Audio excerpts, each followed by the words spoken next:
Oh. Wah. Wah, wah, wah, wah. Test 1 2, test 1 2. Hello today. Hello today. Hello on this day. Hello today, and welcome to the Ruby Weapon Hour. My name is Paige. Some may call me Peach. Some have other names for me. No Ethan and no intro. YouTube has decided not to allow them anymore. Alas. Alas and alack the day. Everyone, nom nom nom. I wish you Estes Jam. I'm so ready for you to teach me about Undertale and Deltarune. So I am not the know-it-all haver of these things. My pal Jess is. No. I know the Ethan intro. I know. Yeah,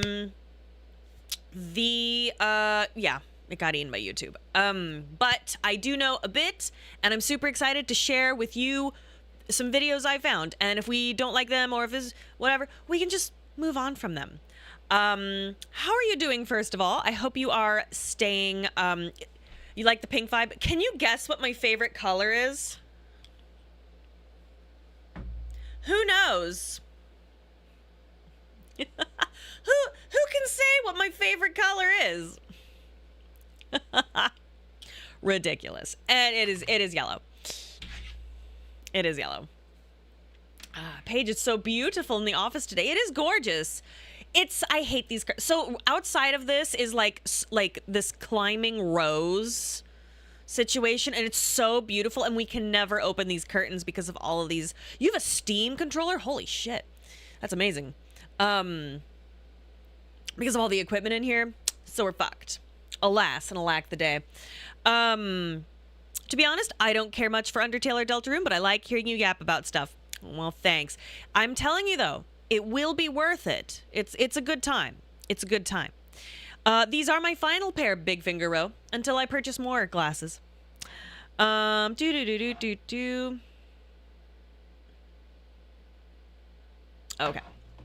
Pat was just streaming. Pat was just streaming at me. No, he was texting me. He was streaming at me. I'm in the field of pink and yellow, you guys. What's up?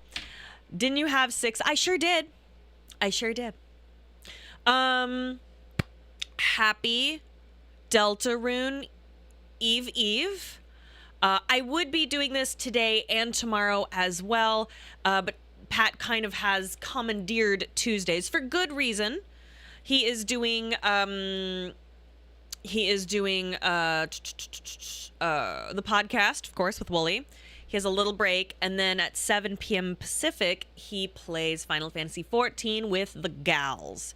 And that's super awesome and fun. Punpool subscribed. Thank you very kindly, Punpool. You have contributed to the Become Full-Blown Clown Fund. I will be doing some clown makeup that has been reached. But if we reach our goal, I will go full on for you. I'm sad that our parody song isn't allowed, even though it's very... I know, no, for real. I'm so pissed, Bailey. I'm super sad. And it seems to have happened only recently, and I don't know why. Even though I'm love it and I'm very proud of it. I'm so sorry.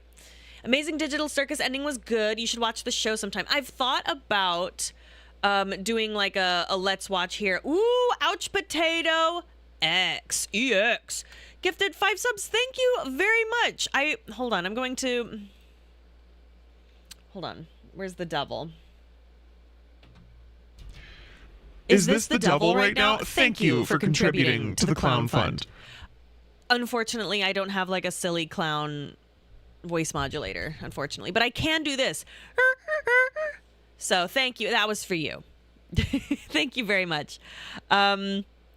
Pat's new VTuber harem for sure. Will I be a Pomni clown? I'll be any kind of clown as long as you guys, you tell me what you want. I'll do it. I'll do it.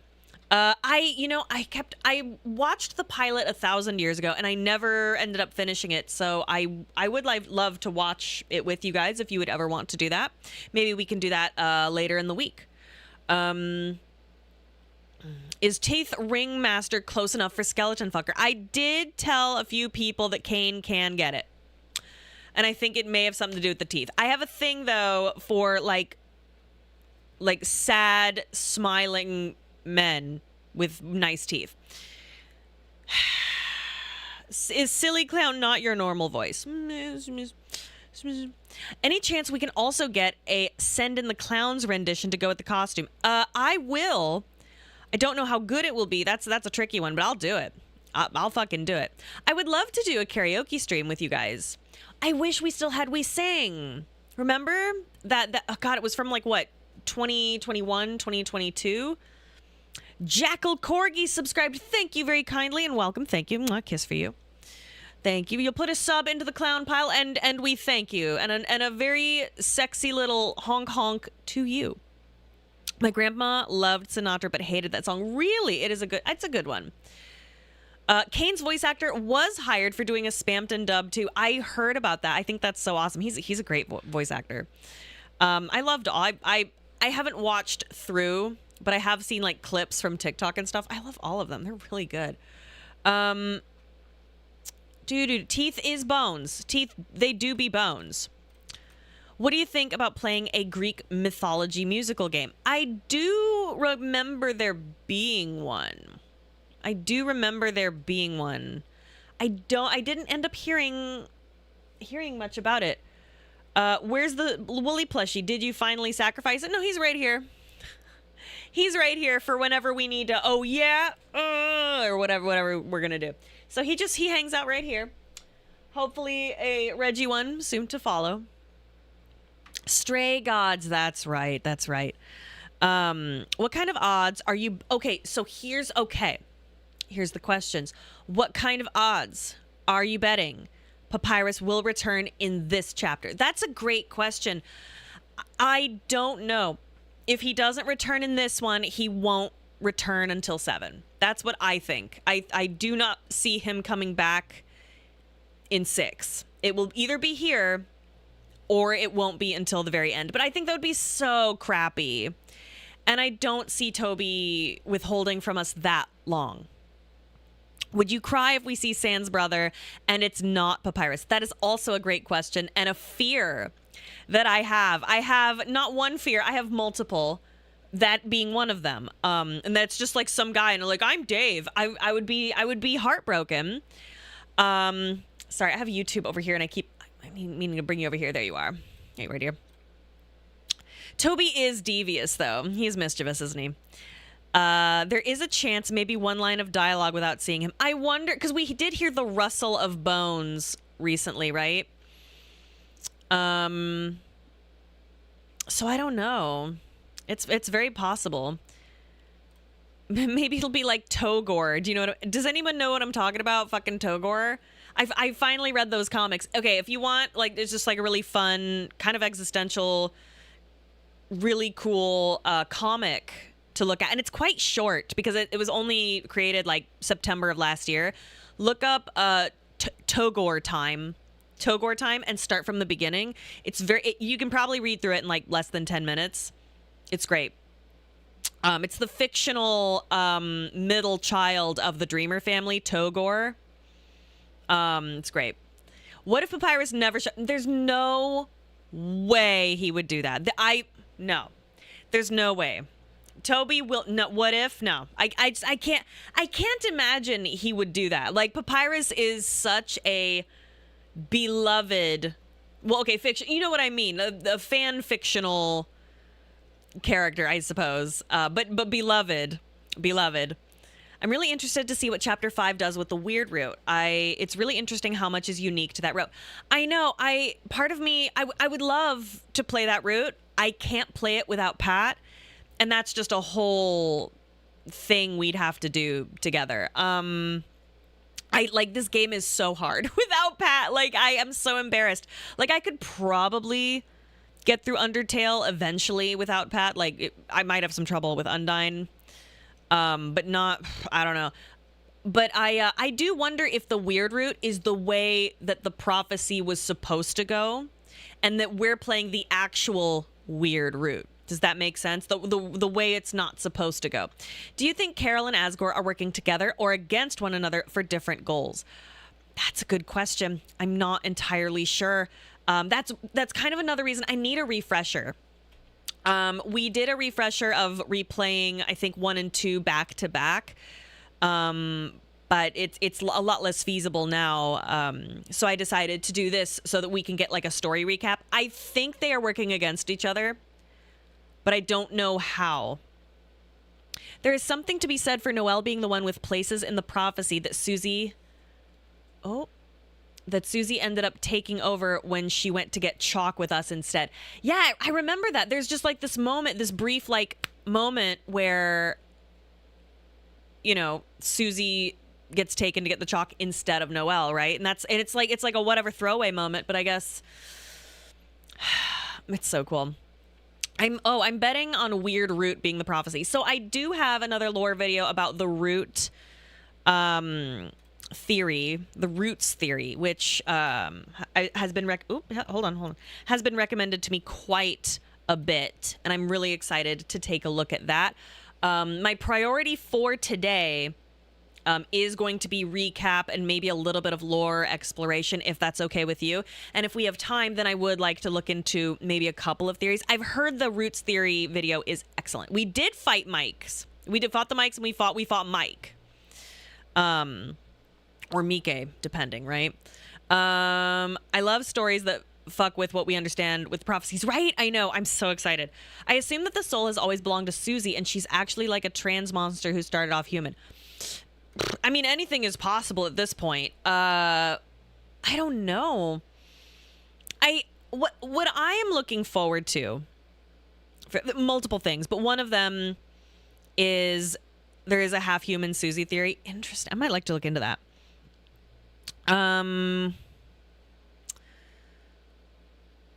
Oh, it's leaving. It's leaving my brain. Oh, real quick. How important is it to play Undertale before any of this? Because I've only played maybe 2 hours of Undertale. Okay, so guess what?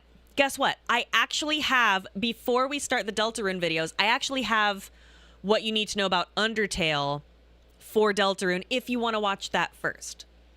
So that we can get a recap a little bit of like Undertale, right? And what we need to know there. And then we can go what you need to know, like recap 1 through 4 if you want. Now, it will spoil some things for you, probably. But that might be a wise way to go about it, because I do have quite a bit of time. I don't know if it's crucial. I have no idea. I think so far there will be some juice you might miss out on if you don't play Undertale. But I don't know if it's like deeply important. Hot Blooded Hero says Undertale conditions you for Deltarune. I think that's on the nose. Teroid11 donated $4.99. Thank you so much. Still one of the funniest meta gags Toby ever did is having the optimal way to beat the mics by babbling like an idiot. It's genius. He's a genius. So far, only Sans related stuff is connected to Undertale. I do believe that is the case.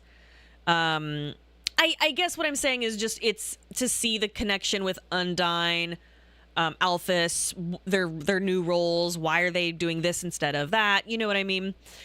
Do you know about certain future One Piece characters, or are you completely? I am totally blind on that. I am totally blind. Do you know, Toby said Chapter 5 is the last hurrah before the storm. Do you think Chapter 5 will end in tragedy? I do. I think Chapter 5 is going to be mostly like tee-hees and ha-ha-ho-hos. And I think something really fucked up is going to happen. It will either end with the roaring beginning, or we're going to go through the roaring and then something tragic will happen. I do wonder if we will see what Susie was upset about in the prophecy that she punched and then bled for. I'm very, very curious. I'm curious if we are indeed going to see Asriel. If he will indeed come home from college. Crazy. I wonder if Chapter 6 will be a gimmick chapter with how Toby said it'll be a shorter dev time than normal. That's a good question, because I also wonder, not if it's like a gimmick chapter, but I do wonder how much shorter it will be, or maybe complex. I am wondering if we are about to see some like very serious, crazy 3D shit. I have nothing to back it up right now on my tongue to tell you, but I've had it, and I think I said that during the last stream, how I just really think there's some like 3D like shit that we're gonna see probably in 5. Papyrus will come out and shout, "It's Deltaruning time!" And he will Deltarune all over the place. He can Delta my rune.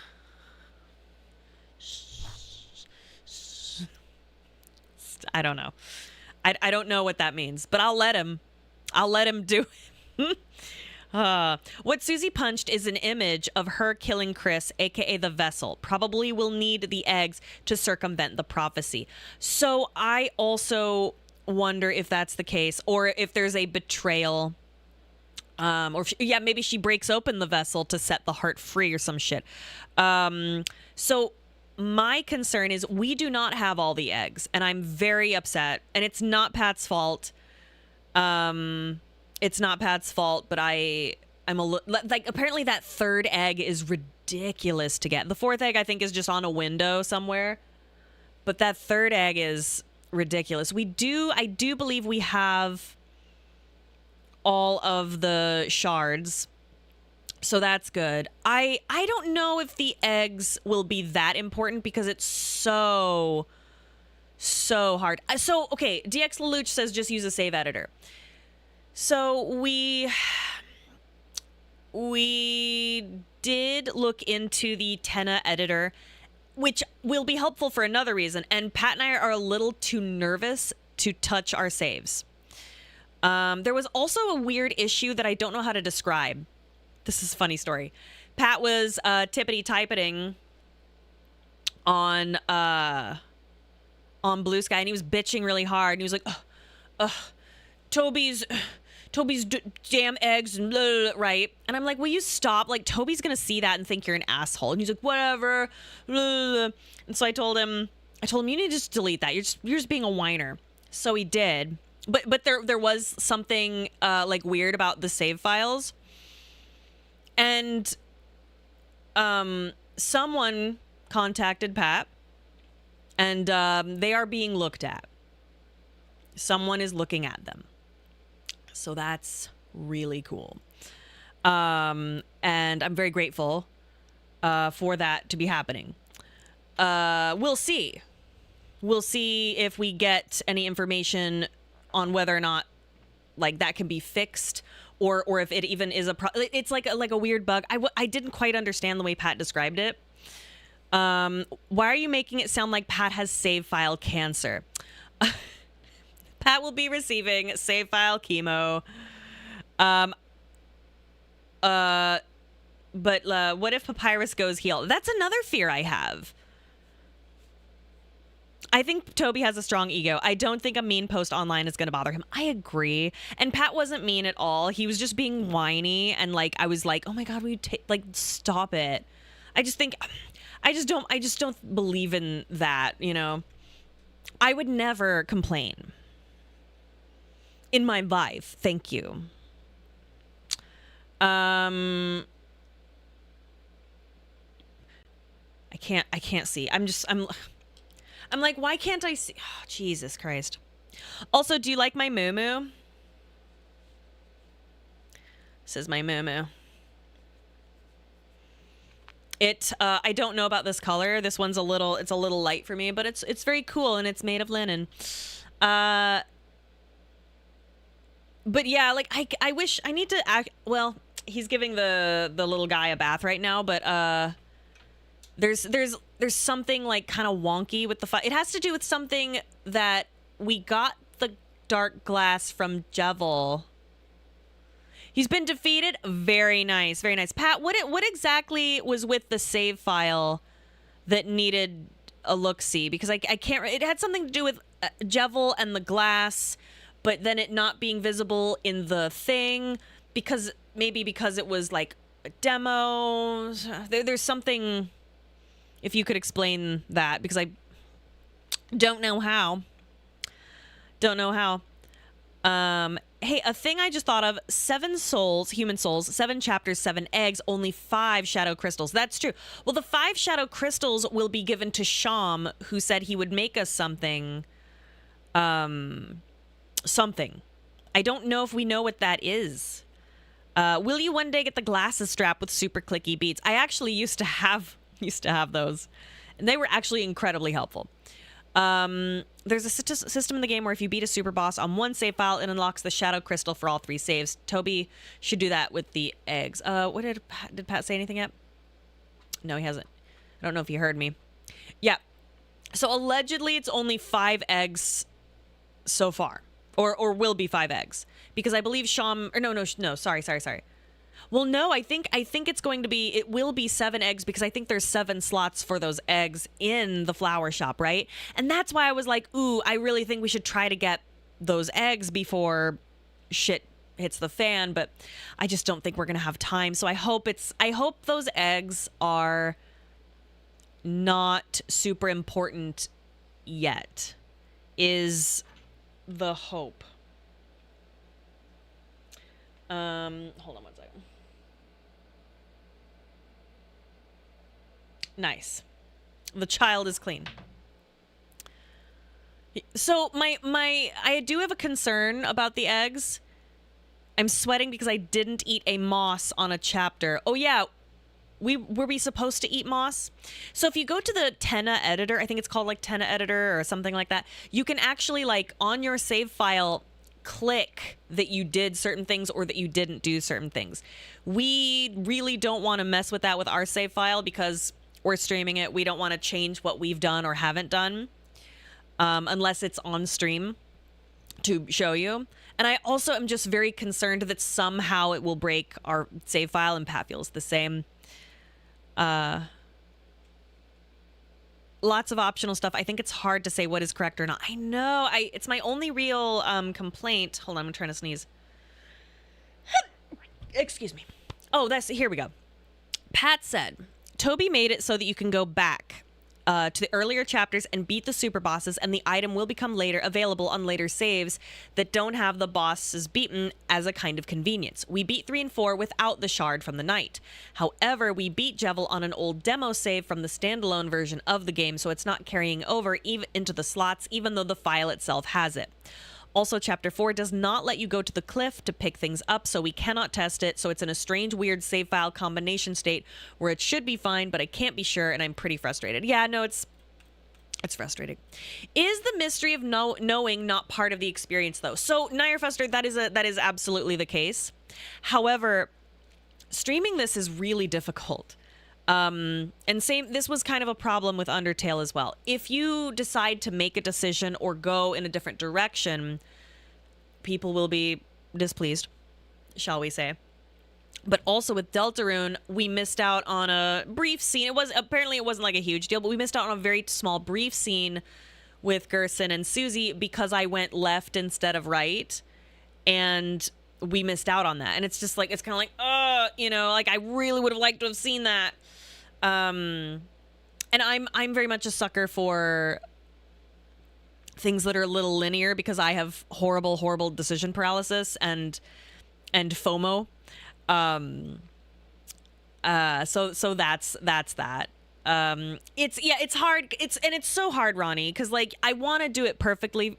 Like I want me and Pat to do it perfectly for you guys on stream, live in front of God and everyone. But you know what I mean? But there's no way to know. And I would love to have all the eggs, but I'm really hoping the eggs are not important in Chapter 5 and that we have a little time. BG3 must have been paralyzing for you. Absolutely. It took me a really long time to get through Baldur's Gate 3. And I never even finished part 3. Oh, it's so good. This game has people eating moss and collecting eggs. Oh yeah, I forget about the moss. I need to check that. Hey, Schnickles. Are you excited? I'm excited. Yay. Hello. Good to see you. I have all 3 save files filled for different conditions, none of which are the weird route. Interesting. Because if you don't, you'll get asshats trying to backseat game like what happened to Pat with RE9. Yeah, I mean, and I'm so sorry. We're starting at like 8 a.m. Pacific or 11 a.m. Eastern, right when it comes out as soon as possible. One reason is so that we don't get spoiled. It's not that we're like, we got to be the first ever or, whatever. This is such an easily spoiled game. But 2, we were going to just try to stay off social media for a few hours and start much later, because we did do that a couple of Deltarune chapters ago. But the sitter is coming by at 8 a.m. anyway to take my guy around. So we're just like, we'll just start at 8 a.m., whatever. So I hope that you will join us for this very early Deltarune. We are going to attempt the whole thing in one sitting. So I am praying that it is no longer than 8 hours. But we'll see. Because I believe the other ones are about, 4 to 6 hours, depending on how long you play. And because I looked at what we did, and then we would just like chat for 1 hour before, an hour after. Just depends on what's what. Oh no, struggling with bad self-talk today. No, you're funky, bird boy. You're beautiful. We're going to watch Deltarune. You know what I mean? So turn off the negative self-talk. We're going to have a good time. Drink some water, have a seat. If you have like a neck massager, put that on. Pet your doggy or kitty cat, or look at a picture of a doggy and a kitty cat. That's what I do. I'm not even kidding. Pat and I, we will lay in bed and he'll be like, look, and it's like a picture of an old silly dog, and I'm just like, that's what we do like all night as we're like winding down for bed. I understand the pressure, but just do your best and enjoy. It was fun watching you play since you're so honestly invested. Well, thank you. Yeah, no, I mean, we're gonna have fun. It's just something that is in the back of the mind that's like, gotta try hard, woo, but it'll be fun. You have a gross Chinese dog too. Hooray! Yay! If you're having negative self-talk, just remember, Papyrus believes in you. Oh, I don't know what I'm gonna do. I was watching briefly like the anniversary video or the anniversary stream from last year. which I never really got to sit down and watch the whole thing, but I watched a few things with my pals, Jess and Nicole, ladies, and I saw the actual papyrus come on for like a minute doing a thing I'd never seen before because it was for the anniversary stream where he did the nuzzle contest, and I was like, because it was, I don't know how to explain. It was him. Like it was him in the game. It was him. And I haven't seen him since 2017 after, he died. So it was just like, oh my fucking God, It was crazy. And I got all teary-eyed. So I don't know how I will feel or react with this. I'm very nervous. Are you honest with the sitter about desperately needing to see Papyrus, or did you keep it low key and say it's important work stuff? No, she's also like one of our closest friends out here. She knows everything. She's great. She actually has a doctor's appointment that day and told us she couldn't do it. And we were like scrambling to find a sitter. And she goes, you know what? It's not that big of a deal. Just have him come with me. I'm like, are you sure? She's like, yeah, whatever. I'm like, we're good buddies. I'm going to make sure, just shower her with kisses and praise and money because she's the best. Can I request a song for you to play? Well, you may request. What song would you like? You saw the word Deltarune and showed up. You sound like me. She does know about my binder, my album full of, what is it, binder full of women? Is that it? Your album full of skeleton pictures. I'm only kind of playing around. I do have some pictures of skeletons. Did you ever notice Chris's Dark World colors are Frisk's colors? Yes. I think so. FOMO isn't a big problem for me. So much of this stuff is stuff that I'm going to find out about watching videos about Deltarune. I don't need to be the one to find it. That's awesome and good for you. That's the way to be. Male or female skeletons? I really want them to be masculine skeletons, like male skeletons. I don't know what it is. I think because what I like about the ladies is the fleshy bits. You know what I mean? I don't know. But that is something that I've wondered about myself. I'm like, oh. I do understand how important dem bones are. Oh, no, sorry. And my friend / the sitter does also know. How does that square with Pat? Pat is like, he's kind of the best of both worlds. He's like, has some really feminine traits, which I find attractive, but, also very masculine. Lady Fleshy Bits, you know what I'm saying? Happy Pride, Lady Fleshy Bits. Skeletons do not have titty, which I do love. If the festival, so Jackal says, if the festival has a date mechanic, which one of these would you pick? Go with Susie, go with Noelle, go with Birdly, think about Ralsei. So Jackal, that is an incredibly good question because I think we did make some kind of choice. And I was like, oh God, I'm going to have to rewatch to see what choices I made. But no, we can use the Tenna editor to show us exactly what choices we did make or didn't make. I don't remember what I chose for that scene. But that's a great question. I'm very curious if how deeply important that decision is. So what is the Tenna editor? I'm saying it wrong, but there is an editing program. Is it called the Tenna editor or the Tenna? No, I'm sorry. It's the Tenna go to tennaproject.com and it's an unofficial Deltarune save editor. Now, I am not endorsing it for changing your saves around, but a lot of people do use it for things like that. Adding eggs, adding shadow crystals, etc. That was recommended to us. I don't think we will be using that. If we do, we'll definitely let you know, but I think we're too nervous. Ow, sorry, my back is a mess. So I don't know. I don't know if it's something that I would feel comfortable trusting with our save files, but Oh, hello, Gerson. Good to see you. Noelle is such a cutie patootie, even though the Snowgrave stuff is just over there on the other side of the coin flip. Crazy.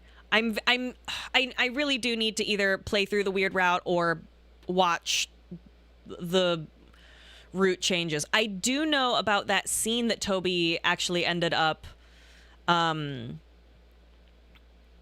changing a little bit in that sequence with Noelle and Chris, which I thought was really interesting. I think he said it was not, or I don't think it was to tone it down, but I think it suggested something that he did not intend, perhaps. But I don't know. And maybe it's up to different interpretations. But I do remember that happening, and there was some, not controversy, but there was some hullabaloo, you might say. It was to change what everyone was interpreting it as. Oh, so did he change it to further make it more clear? Oh, it was supposed to be a wilting flower, but people misinterpreted it, and he would rather be more clear than have it be up in the air. That's what I figured. For clarity, that's what I figured. But everyone will be streaming their perfect 100% Deltarune files when Chapter 7 comes out. I don't think it should be a problem for one channel to have a few things different here and there. Oh, I agree. I personally agree. The weird route is generally upsetting for me to watch. It's just very real in a way that the genocide route can't be.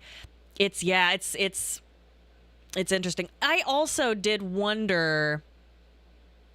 I wasn't like, oh, well, there was deflowering, but I did wonder what the symbolism, which I guess will now become more clear with all the flowers and stuff. Maybe there was like a real reason he had the flower initially. I don't know.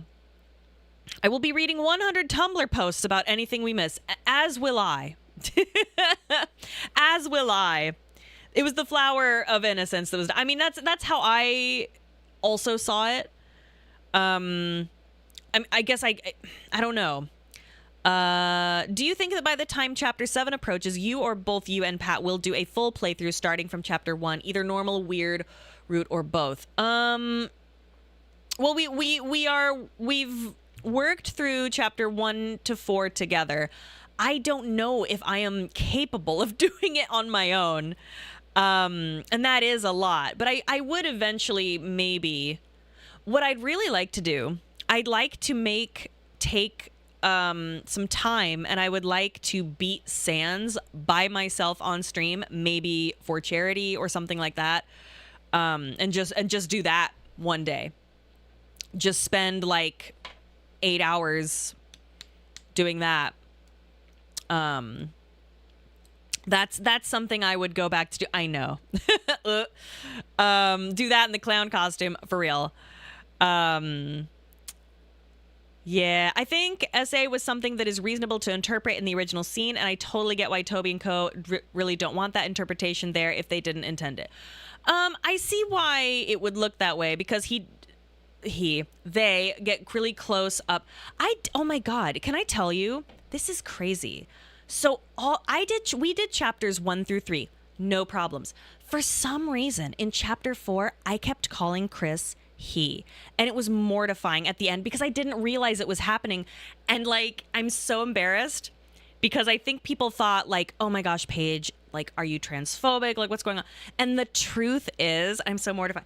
It's because I was just reading a bunch of fanfics where, like, you know, they're a little smutty and they just choose, you know, an identity for Chris. And I'm just like, this is hot. And like, I think that's what happened. I'm not entirely sure. You know what I'm saying? But I don't know what my problem was. So that was absolutely mortifying. So what I'm going to do, but here's the thing. Do people not know non-binary people can fuck? Absolutely. But so what I think that I'm going to do is, because I don't want to be incorrect. Chris is not he. It's incorrect, right? So I think what I'm going to, oh my goodness. Oh my goodness. Kestra a toll gifted 10 subs. Thank you very kindly. That is so very kind of you. Thank you very, very much. Did I say your name correctly? Is it Kestra or Questra? That's awesome. Thank you very much. I really appreciate it. Very kind of you. But I did, right? And I just want to be like, take accountability that I totally did do that. And I think what I'm going to do is I'm going to ask the mods to not only moderate y'all, but also to moderate me and just whisper me if I do it. So if I see that purple thing pop up, I can self-correct without like harshing everybody's vibe or being like, oh my God, you know what I mean? Because I don't want to take away the experience from you, but I also don't want to be incorrect. So I think that's what I'm going to do there. Because I just don't want to be incorrect about Chris. Chris, like, I love Chris. And even if I didn't love Chris, I don't want to be incorrect. So don't make me tap the sign being Chris's page on the Deltarune wiki. Oh yeah, I saw that with all the citations for the pronouns. Incredible. Incredible. Oh, hold on. Kester says, big hype for the stream, but I won't be seeing it because I gotta play myself first. Respect. Respect. Respect. I think that's a great idea, but if I had a little window that flashed every time I messed up, I'd have a panic attack. I mean, I guess it depends on the context, because for me, if it's like, if I put it in place, I'll have my phone up, and if I see a purple, like, bing, I'll go, okay. And then I'll be able to, like, think on it. But when I'm in the moment, I just kind of, like, when you're streaming, especially me, I just kind of verbal diarrhea. And sometimes the things I say are like cool and sexy and fun, and sometimes they're just confusing and weird. So just wanted to be transparent about that. By the way, Kai9 tipped $6 hairs. My theory: the prophecy can be fulfilled by anyone, and it'll be Susie (parentheses human heart), Lancer (parentheses prince), and Noelle who will satisfy the conditions. Interesting. Transparent. Happy Pride. Very nice. Oh my gosh, I'm so excited. Deltarune will be coming out in Pride Month. That's fun. Robo, there are some... the Deltarune wiki has literally dozens of refs in their gender. Absolutely. Absolutely. Toby has specifically clarified that Chris is non-binary multiple times. Yeah. No, I'm not disputing that at all. I agree. There's a problem with relying on your phone for that, dough. That means it would need to be charged. I am charging it currently, and I will have it charged for the day. So I'm excited. There's a problem. Oh, wait. I'm big on the Ralsei is the girl theories. Like, I'm not saying it's 100% going to happen, but that'd be neat. Anything could happen. Anything could happen. Most people do. Chris just reads like a dude in his behavior and appearance. I don't think Toby intends Chris to be explicitly non-binary. Otherwise, that would be more clear. Well, it is explicit that Chris... I mean, it's interesting. Chris uses explicitly they, them pronouns. I don't know if Toby has literally said... And so Chris, who, by the way, is non-binary, I don't know. I would love to see. But I do know that one of the streamers during the anniversary show accidentally said he or she. And then Toby very gently, without calling them out anyway, very graceful, gracefully corrected them that it was they. And so I do think that is... I think that's, I think it's just the correct way to refer to Chris. As for whether or not Chris reads like a dude in behavior and appearance, I mean, you could say that about Susie if we didn't know that Susie is a girl and goes by she, her, right? And also I gotta say, I was like the most tomboy ever, and if I didn't have like... In fact, I did. I had really short hair at one point, and I was absolutely, like, called a boy because I would act boyish and et cetera, et cetera. All we know, right? Scotch says it's ambiguous, not stated directly. Yeah, I don't think it's stated directly. But what we do know about Chris is that, well, we know a lot about Chris. But we do know for us that see, there it is. That's so shit. That's so dumb. They use they them pronouns. Oh my God, that's horrible. I'm gonna totally be a piece of shit.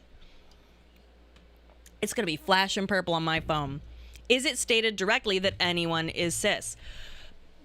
You know what? I don't think so. That is an excellent question. Well, we do know also that Chris is referred to as a vessel, which I'm very curious about. And I'm also curious about what it means that Chris and the ominous threatening 59 citations. I love it. I love it. Have you kept up with all the ARG stuff, Paige? The whole how long did it take her to smile question. So I have a video we can look at as well. We have a video.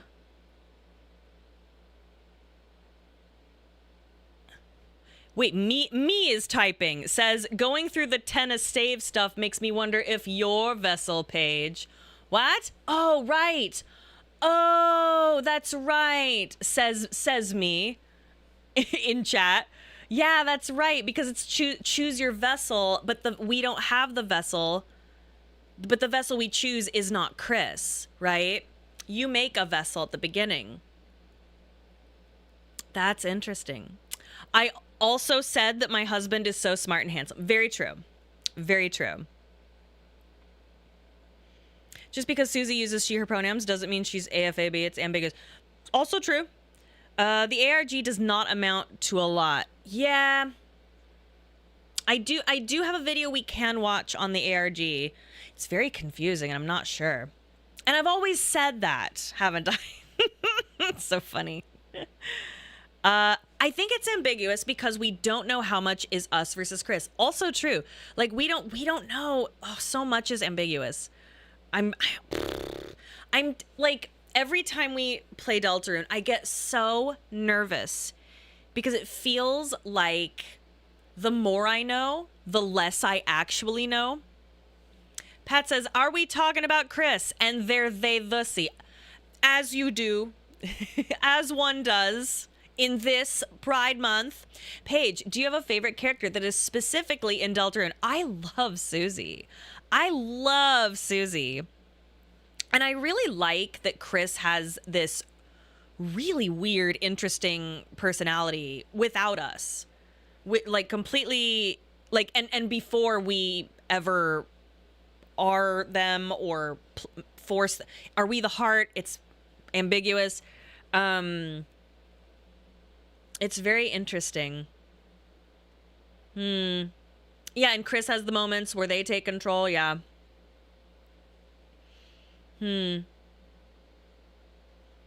Pat, please say different words than that. Susie is just Paige, but purple. Okay. I was telling Pat, I was like, do you remember playing, or maybe you watched us, or maybe you played Deltarune. Do you remember when Susie's like, I love ham sandwiches. It was free ham sandwich day. Couldn't miss that. And it was like weird. And then she's like, I love to smother things in mustard. Yeah. And I was like, sweating. I was sweating. I was like, what the fuck? It's like, oh no. I was scared. The characters don't know they're talking to us. They're talking to Chris. Pat says, personally, I was under the impression that Chris's aggressive ambiguity combined with the heart stuff and the control was to describe a controlled / non-con / otherness from the monster kids as a human or vessel. But that reading is my straight cis reading and doesn't take into account how gay the audience was, how gay the audience is for Earthbound and all its derivatives are. And so beautifully put, Patrick. It's possible. Like we don't know why Chris goes by they them yet. Maybe we will. I don't know. Paige, is Azriel alive, or is college the lie Tori and the town says for the children's sake? Good question. Pat's gay midichlorians are not high enough. I love that. I like that. Yeah, I don't know. I think Azriel will come back. You can be a vessel and non-binary. Trust me, I'm both. Oh my goodness. Golly. Pat has super high gay midichlorians. What are you talking about? So true. So true. So is like college going like behind the barn? Like, what do you like? I'm scared. Pat says, like, to me, it comes across less that Chris wants to go by they, them, and more that Chris refuses classification and inclusion into any other category, gender binary included, because of their persistent otherness. That's a really interesting theory. Like, I just kind of assumed Azriel really is just is really just chilling at college, and Chris isn't dealing with the separation well. So there, you gotta read It's Togor Time. it is not canon, of course, but you gotta read Togor Time. Persona, hello. Azriel is definitely alive. They don't talk about him like they do Des. That's true. Also, Alphys mentions that Chris stays up late messaging him. Oh, yeah. That's just a theory. A gay theory. Yeah. Yeah, Chris definitely comes across as not wanting to be labeled something because of personal shit they've had to confront. Yeah. Sorry. Togor. Togor. Here, I'll just spell it. Togore. Togor Time. Look up Togor Time. Oh, good question. Does she say he messages back? The internet is down in hometown right now, which is why there's no messaging. Oh, I forgot about that. I gotta stop reading fanfics. I did end up... I realized this a while back. I was like, I think that's the problem. So listen, you know how it is. We don't get enough Deltarune. I gotta go looking for it. You know what I'm saying? Like, listen, I must take accountability, but do understand I'm a degenerate and my brain is fried. I think the internet being down is also maybe playing into the cult theory. Oh my God. Do you think we're gonna be able to see under the bunker? Oh, I'm scared. That's okay. Listen. Oh my God, Katrain. Listen. Okay. I just want to say and reiterate that I was right. I remember, you can go back and I swear to God, watch that Undertale playthrough. Okay. I said, I think that there's something going on between Sans and Toriel.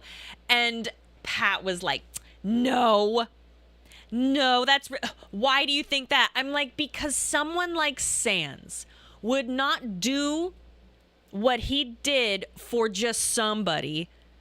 Like, there's something like real there, even if they hadn't ever met or whatever. I was like, and he's like, whatever. And I just was like feeling myself, and just like, as soon as they were like, they totally fucked. They fucked.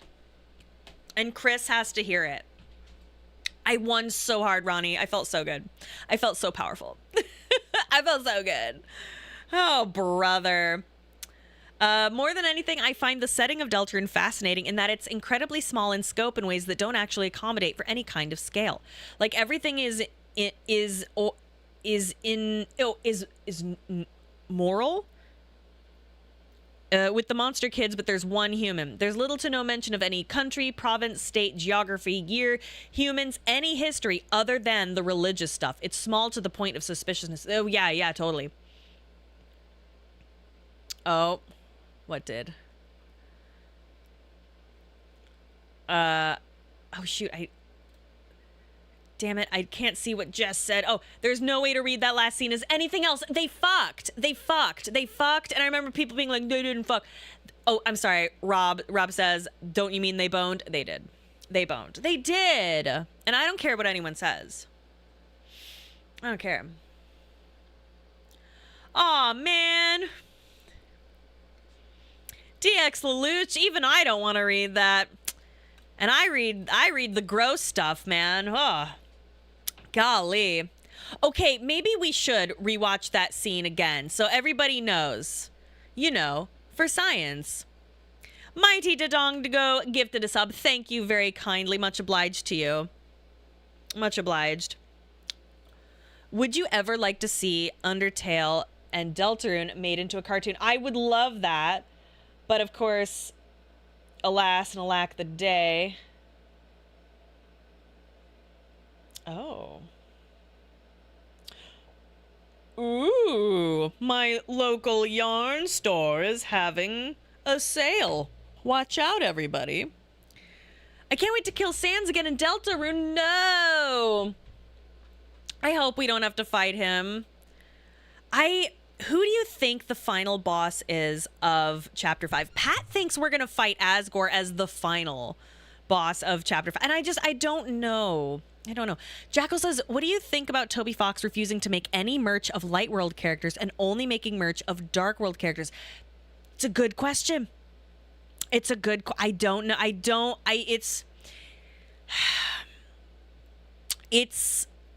It's tricky, right? I did purchase an Undertale that has the merch pie dish that has the Deltarune, I think, in the center. Or maybe, and a spaghetti dish that has papyrus on it. I don't think it's meant for actually eating on, but it's cute to display. What's your take on the Roaring Knight's identity? A lot of people go for the Des theory, but while it is obvious, I find it an interesting take of Des by making her a non-character. How would you feel about full-blown AAA Undertale remake in like full 3D? And I mean, with full voice acting, I would love that. So who do I think is the knight? I actually have said to Pat before, I think it is Papyrus. And that we're going to see, like, I'm partially joking. I also think the Rudy Knight theory is interesting. That maybe, like, there's, like, it's kind of like an Azrael situation where, like, some light is shed on the knight, and then it's just Papyrus taking off, like, something that looks like antlers, but it's not. You know what I mean? It could be, okay, so far, it could be Des. It could be Carol. It could be Rudy. I think it being Rudy...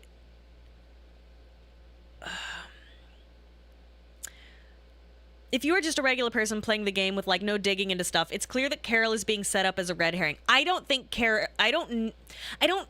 I also think it's a red herring, JD. I also think that...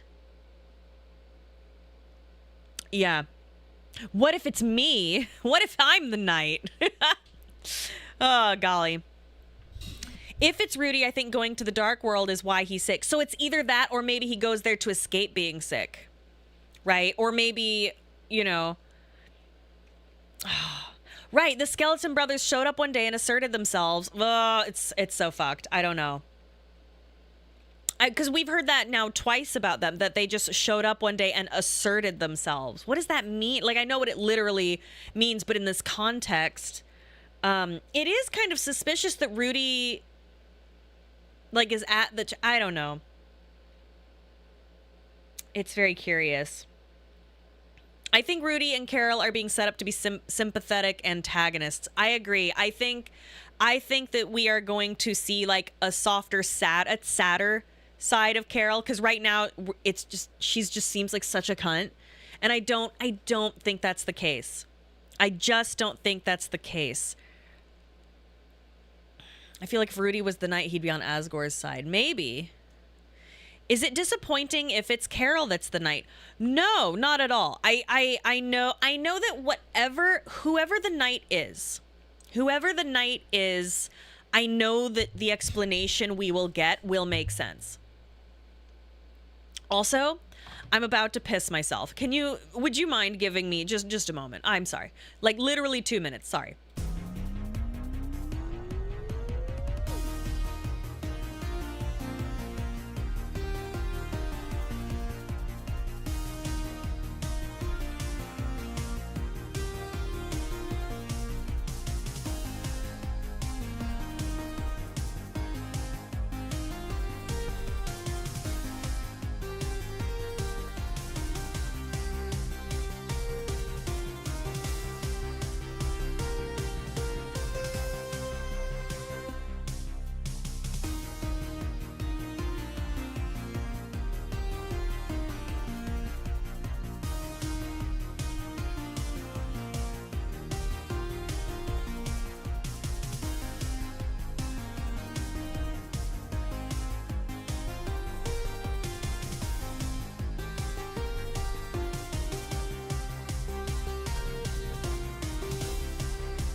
Wah. Wah, wah, wah, wah, wah. Sorry about that. Had to pee suddenly. Thanks for your patience. Oh, and there's my phone. Excuse me. There's nothing Toby could do that would be disappointing at this point. Whatever the night ends up will be peak. I completely agree, Standard Enemy. Like, Toby at this point, like, not to, like, blow smoke up Toby's ass, but it's very, sorry, one second.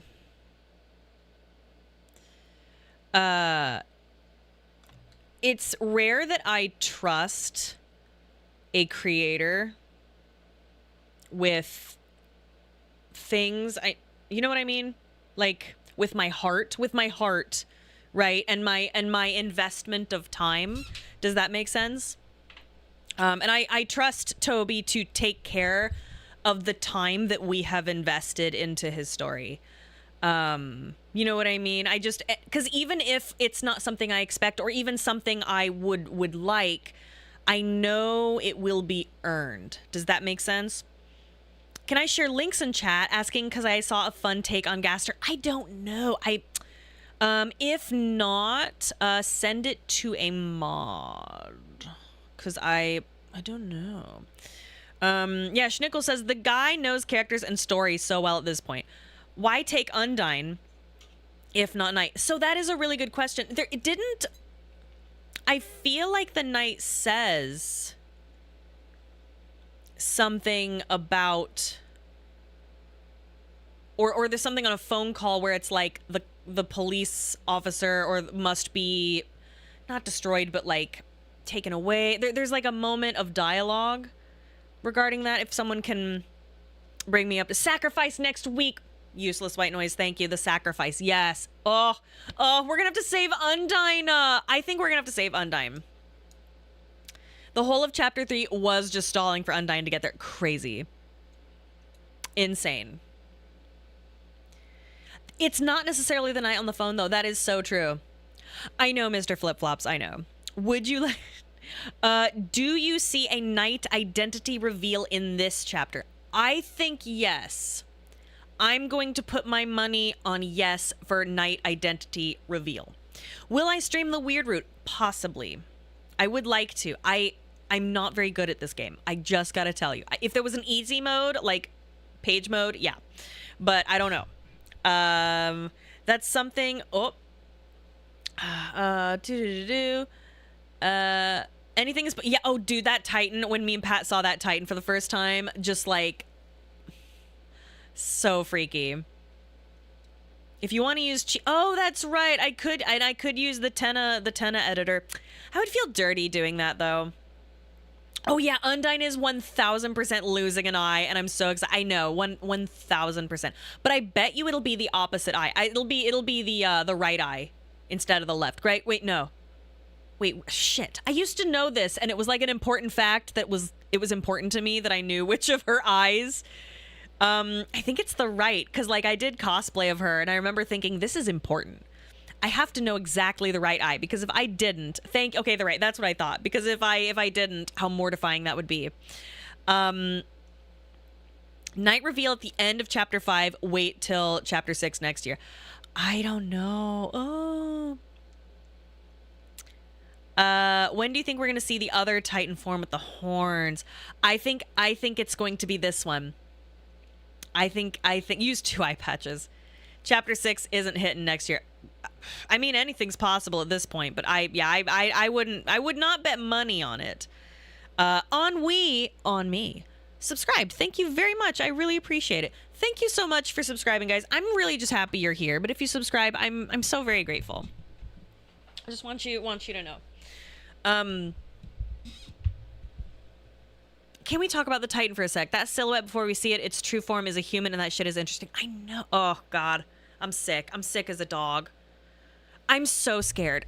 Like, I remember everyone wanted to see my reaction to the announcement for chapter 4.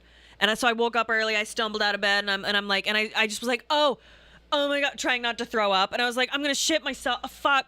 Oh, and everyone's like, what's wrong with you? Aren't you excited? I'm like, "Ah, yes, of course. I'm going to poop my pants. I'm barfing. I'm scared. I'm scared. It's one of those things where I don't know why this series makes me so anxious, you know, and that's how I am excited. It's how my excitement manifests, is like the nervous farts. You know what I mean? I get the nervous toots. I mean, I've never farted in my life, but if I did, that's what it would be like. It's actually really common. Okay. All right. Well, I'm invested. I've spent so much time. I'm wondering where the fuck Papyrus is. I'm trying. What am I gonna do if something is wrong with him? I will be so upset. Like, y'all, I'm almost 29. I'm almost 30 because I'm 29 years old. Like, I'm like old and shit. I'm like, I'm gonna cry over a fucking silly skeleton man, and I'm gonna like be a wreck. I've played with the idea, if Papyrus is the knight. I mean, for some reason, a lot of Deltarune fans get really emotional about this game. A bunch of theory blogs burnt out hard talking about it. It's emotionally taxing in a way other games are. I know, and I feel very strange because I'm very invested in a lot of things, and I don't have such I was also, not to be like, this is about me, but I was going through a really hard time when we played Deltarune.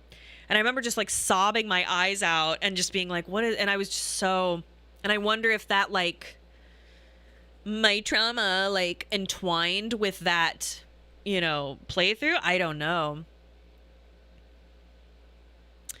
I know, Rare Beast. Heartbreaking. Yeah, Toby has just like a magic ability. It's really impressive. We should probably watch. Sans Undertale is literally my best friend. He's my lover. Well, like I've wanted like I have like a Papyrus body pillow gifted to me by my friend Adam 1,000 years ago. And I've always wanted like a huge Papyrus doll, or, you know, they don't make them. And I'm like, oh, I wish they would. Anyway. Sans Deltarune. Oh, what did Ennui say? They didn't say anything in the... Oh, yeah, I mean, that's technically... I mean, yeah, listen, that's the best I could do. It's the best I could do. What did Ennui say? Oh, what if Papyrus shows up and he isn't a skeleton in this world? He has, like, skin and meat and stuff. I mean... It did... Someone... I don't know where my brain saw this text, but they are black and white. Sans and Papyrus are black and white. The only color on them is their clothing, right? So maybe they are Darkners. We don't know what they are or where they're from. Maybe they're pieces of, you know, Gaster. That was one of my theories for a while, even during Undertale, was I wonder if they are just pieces of Gaster, you know? But I don't think I don't think that held any. What if Papyrus is a Redditor? So it's so funny you say that, Trash Leviathan. The way that Papyrus was in his original form when Toby was writing him, he was a like Redditor brony like type. You can look it up. It's crazy. Oh, Puff. Goodness gracious. Oh, the Gaster Green. It would have made him insufferable. He's so much more likable. Come on, Paige. Everyone knows Ness. Sans is the skeleton of Ness. I know. Oh, boy. I'm in the Papyrus is in Undertale, and Gaster is in Deltarune, and Sans goes between both. I'm wondering if Sans is going to introduce us to his brother, but his brother is not Papyrus, it's Gaster. And I am also concerned about that, and that we won't see Papyrus. and that maybe that is on purpose to like protect him in a way. Or a secret third brother. You never know. Isn't Papyrus little scarf dealing his portrait, or am I? Yeah, no, he has like a red scarf, but and there's some, I think there's some fan made ones where he's like small and he has like a little, like almost like an ascot. Secret brother, Togor. Isn't Gaster implied to be their father? I don't think he's implied to be their father. I do know that I believe it's Sans and Alphys did work. Again, the problem is I read so many fanfics, so that's why I'm doing this today. I think they worked at the lab. Is that the case? Sans secret brother, secret, oh my gosh, secret Korean, come on. No one really knows. Sans is the father that stepped up. So true. All right. I think it's time that we watch a little something. What do you say? Let me move this here.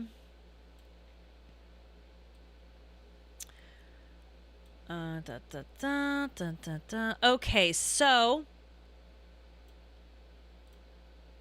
Oh, that's right. Sans was secretly working on a machine on his own. Yeah, the machine. MY2K says, I think that Sans and Papyrus are other saves or universe versions of Gaster, like all black and white goners are. They're all plucked from their own saves. Ooh, that's an interesting theory. So that would make Sans and Papyrus technically like clones of one another, sort of? Oh, that's interesting.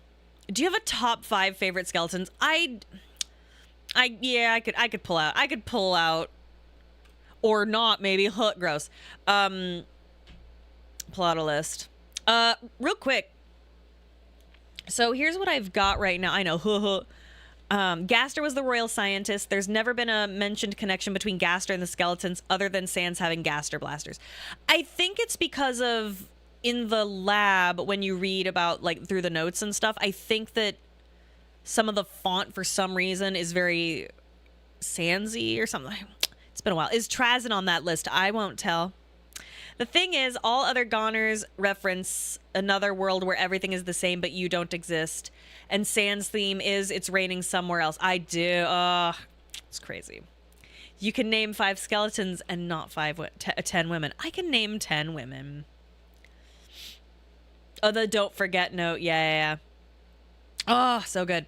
All right, here's what I've got on the docket today. So I have Everything You Need Before Deltarune Chapter 5 by Pixel Whip. Right? That's from 3 days ago. I have also Let's Prepare for Deltarune Chapter 5 by Gold Pro. This one has quite a few views. This is from 2 months ago, however. Name a woman. Then I have Every Single Bit of Lore You Might Have Missed in Undertale by Phil Games.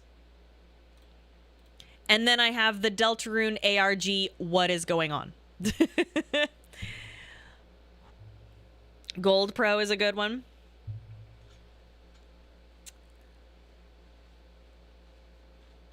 Let's see.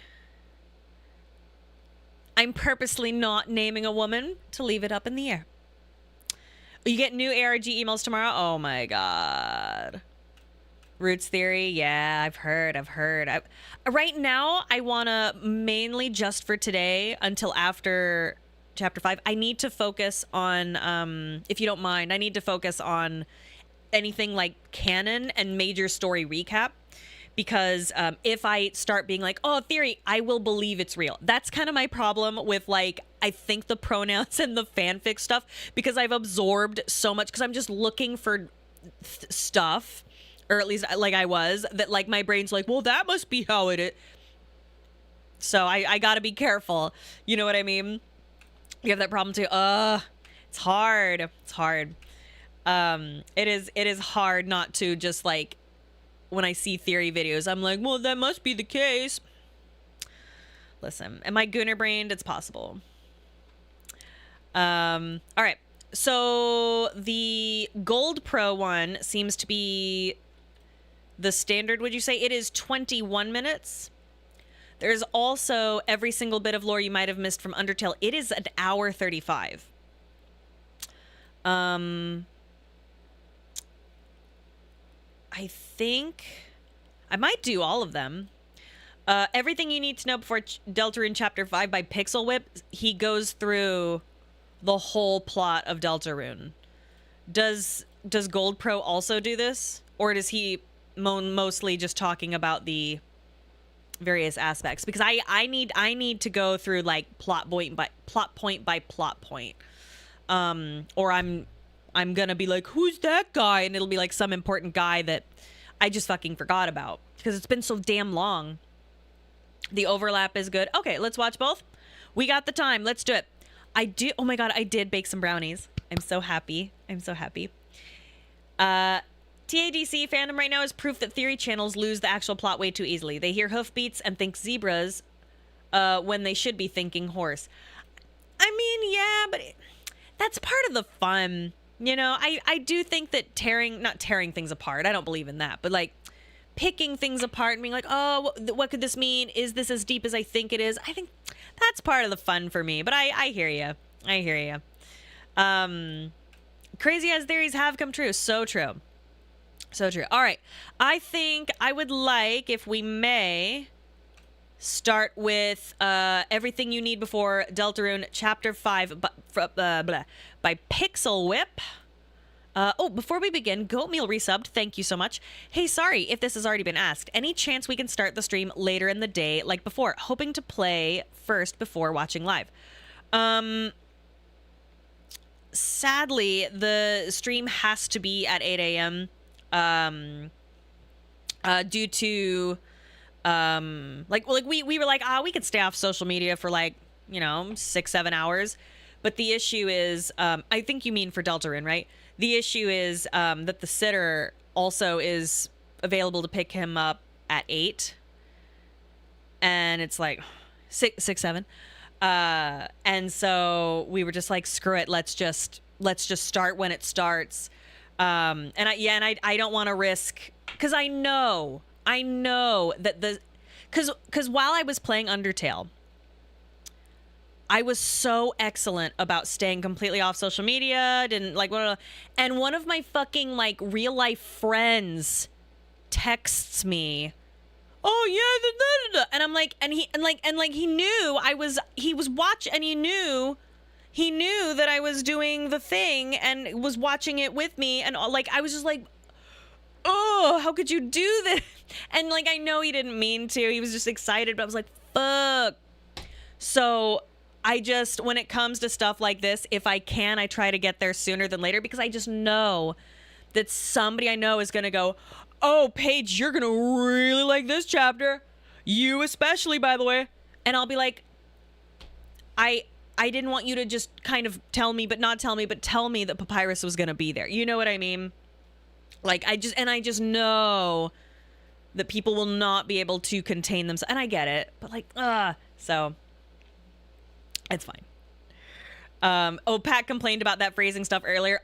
There is nothing worse than, I can't wait till he gets to the part where, no, I don't want my butthole to clench before the surprise happens. I want to be surprised.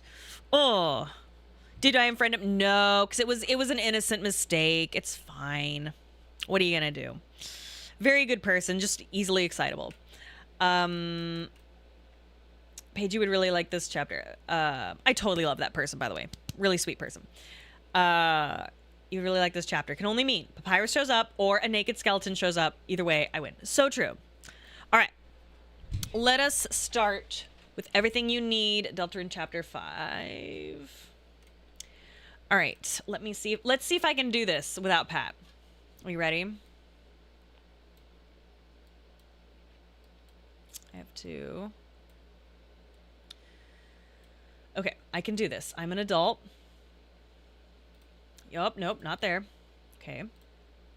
Properties. Deltarune. Okay. Okay. Yes.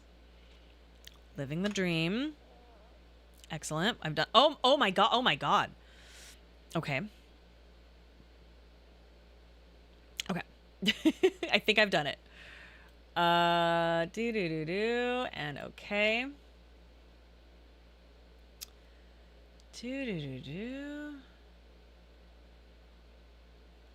Okay. I think I've done it. We're going to test out the sound really briefly. And you tell me, this is so stressful just to watch. Oh, me? Figuring out how to do this? I know. Sorry. Okay.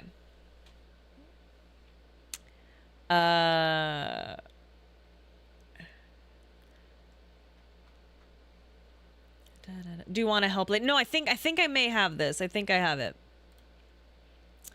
Do I need to move that though?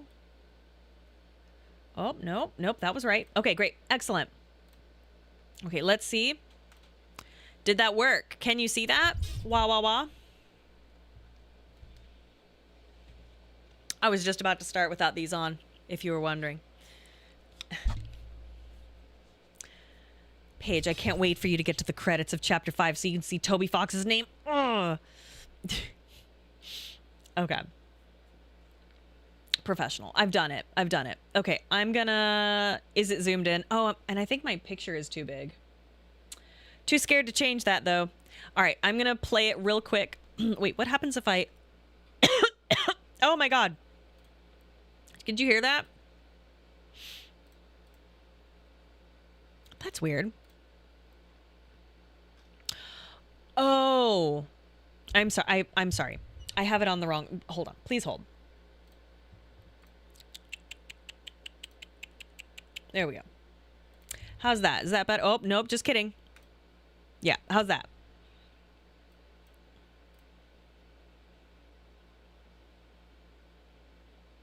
How is the sound for that? No tits. All right. Patrick, I have 2 requests. 1, will you help me? 2, will you bring me 1 brownie square? Oh, and it's zoomed in. Oh, Lord. I'm so sorry. Oh my God. June 24th. Pat, please help. Are you coming? I did make brownies. I did. I realized, though, at first I was like, am I craving sweets? But I think I was just craving, like, chocolate and salt. Tomorrow, next week. Oh, brother. Oh, brother. Patrick, is he on his way? I'll text him. I'm so sorry. I don't know how I do this. I'm sorry. So sorry. For those of you who don't know, this is just kind of how it goes here. Patrick, I'm calling my roadie. Patrick, please send help. And a brownie. I counted how many brownie squares there were, so I swear to fucking God, if I go over there and there's less brownies, there's going to be hell to pay. Because Patrick has a sickness.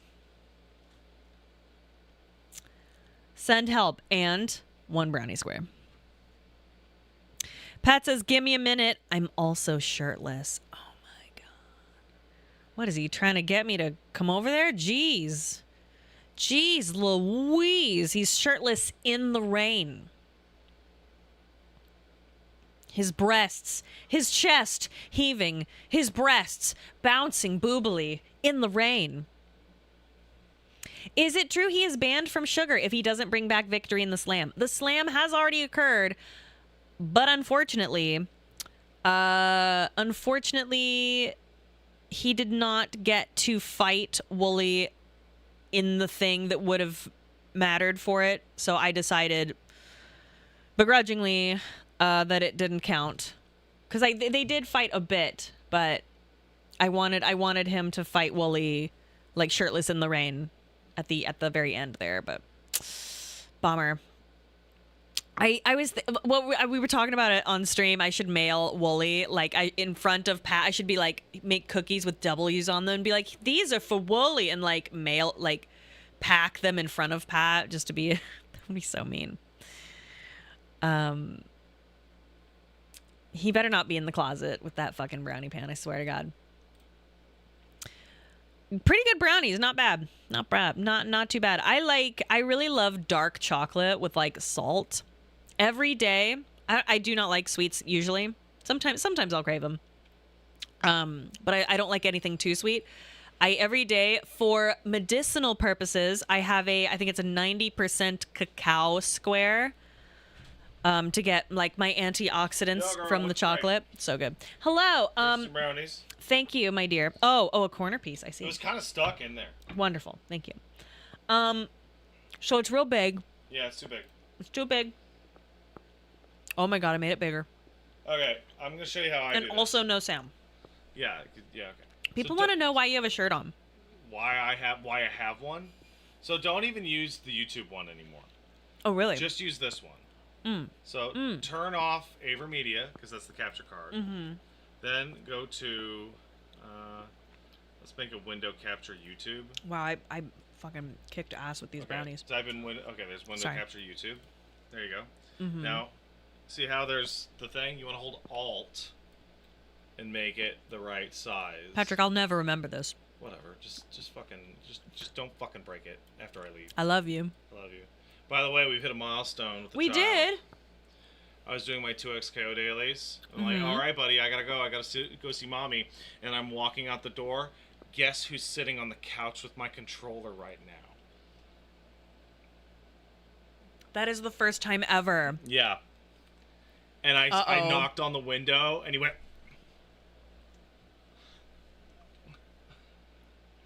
That is the first time. Yeah. Wow. Okay. So see how that is? See that? Mm-hmm. Okay. Now you said you don't have any sound. Yeah. That's because you turned off headphones. Why would I do that? Don't know. Why would I do that? Don't know. There's headphones. That should work. Right? No, it doesn't work. Okay. See? Yeah, whatever.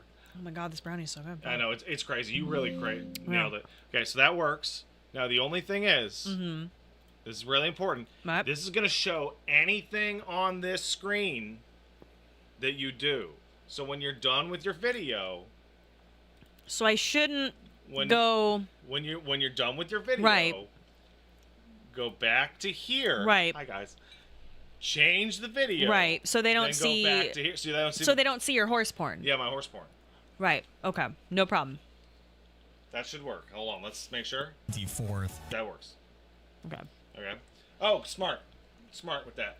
Smart. Right, yeah. Smart I mean, with come that. on. Yeah, give me a kiss. I love... Oh my God. Okay. Love you. Also, don't move the thing around, because when you change the size of this, it changes the size of that. Right. I may need... I mean, you should probably go back, but I mean, you definitely should. He's doing my dailies right now. Oh my God. Can you be on hand in case I need to eat? You just ate. That was a tiny little thin ass brownie. That was an aperitif. That was an amuse bouche. Give me that. That one Hey, is the amuse bouche. People use that word, you fuckers. Get out of here. Anyway, yeah. just Get tell outta me here. Food you want, I'll get it. Get out of here. Okay, you hear me? Yeah, I love you. Will you help me? No, just get go. out. Our child is alone. out. Our child is alone. He's fine.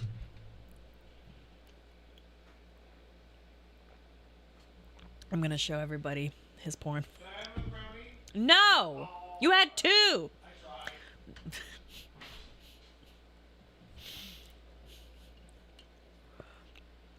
Amuse bouche.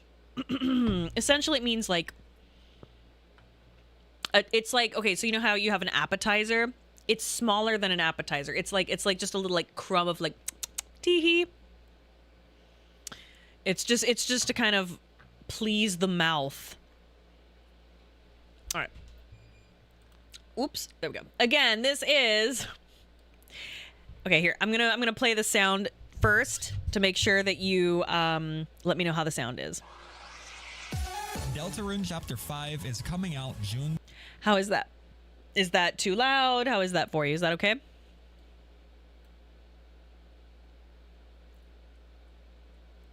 Is it loud? Okay. Do you want me to put on subtitles?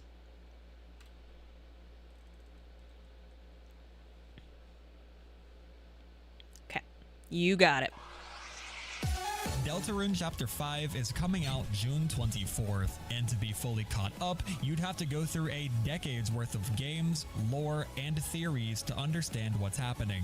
So today, I'm recapping everything you need to know before Deltarune Chapter 5. Subscribe if you're enjoying, and let's get crazy and shoot for 5,000 likes before Chapter 5. So to even talk about Deltarune, we first have to talk about Undertale. Undertale was Toby Fox's first video game. Well, I mean, full video game. In it, you control the soul or heart of a human who fell into the underground, with the ultimate goal of escaping to the surface. Along the way, you meet many lovable monster characters, and you can choose to either befriend or kill them. Undertale and Deltarune are separate games, but in a parallel universe, with similar characters and themes, but with a different overall plot. They're so similar, even the names of the games share the same letters. The main characters from Undertale appear in Deltarune. Toriel is a teacher instead of a caretaker, Alphys is a teacher instead of a scientist, Undyne is a police officer instead of a royal guard. You get the idea.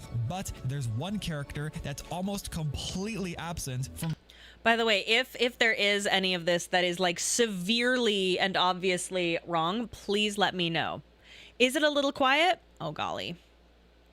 Let me see if I can put that up a little bit. Let me know how that works. Both games, Dr. W.D. Gaster. Gaster is or was the head royal scientist inside Undertale long before Alphys. He invented the core, the main source of power for the underground. However, Stromko, isn't this going to spoil a bunch of Deltarune stuff if Paige hasn't played it yet? No. I've totally played all of this. This is just a recap for me and also you because it's been so long, right? But this is all. So this is everything before to prepare us for Chapter 5. Please enjoy. A refresher. Went missing, and on very rare occasions, you'll find Gaster's followers, monochrome copies of other NPCs who give vague whisperings of his nature. They say he fell into his own creation and was shattered across time and space. One is allegedly holding a piece of him, and another says he shouldn't talk about the doctor because it's rude to talk about someone who's listening. Gaster's experiments went horribly wrong, and his very being was broken into a nebulous concept with unknown power, multi-universal knowledge, and potentially massive influence on them. Hell, Gaster's only real appearance is a 1 in 1,000 event to get this door, a monochrome and I think copy we got it. of Deltarune's fast travel doors. Inside is a monochrome interior. Pat with this will weird join creature me, named absolutely. Mystery Man, He'll be there. who simply Wouldn't miss disappears it. when interacting with him. That or this other unused room with this white blob that says redacted in lowercase wingdings font. We only know Gaster's theme song from this other incredibly rare room called the Sound Test Room, containing Gaster's theme, an ominous piano song named Music ST Hymn in the files. Hymn being a recurring phrase that refers to Gaster. Gaster's only known record of speaking is inside an unused room from Undertale, whose only purpose is to display lab entry 17, with the only sound being this. It will come back later. The text log, which is written in Wingding's font and in all caps, details the doctor's experiment with darkness, getting dark, darker, yet darker, a phrase repeated in Deltarune. The entry ends with the doctor asking, "What do you two think?" with the two people in question being the center of debate for over a decade now, with the most prominent answer is that Gaster was referring to Sans and Papyrus, with the three being related. Hear me out. All three of them have the special attribute of using a Windows-based font in their dialogue: Papyrus, Comic Sans, and Wingdings, likely being what WD in Gaster's name stands for. Sans has a unique attack using this laser beam, which is named Gaster Blaster in the files. Sans himself is a giant mystery, teleporting, knowing about parallel universes, manipulating the battle system itself to kill you, and Sans's door to his room is literally a copy of the Deltarune fast travel door and fire effect. He's the only Thank enemy you, James. in I Undertale appreciate appreciate to it. dodge, which is a common attribute to Deltarune enemies. Right. And Sans is the only character who bleeds in Undertale, while bleeding seems to be commonplace for Lighteners, as Susie bleeds in Chapter 4. He also has his own lab in his house, containing blueprints with strange handwriting with a giant, broken, conspicuously hidden machine, alongside a picture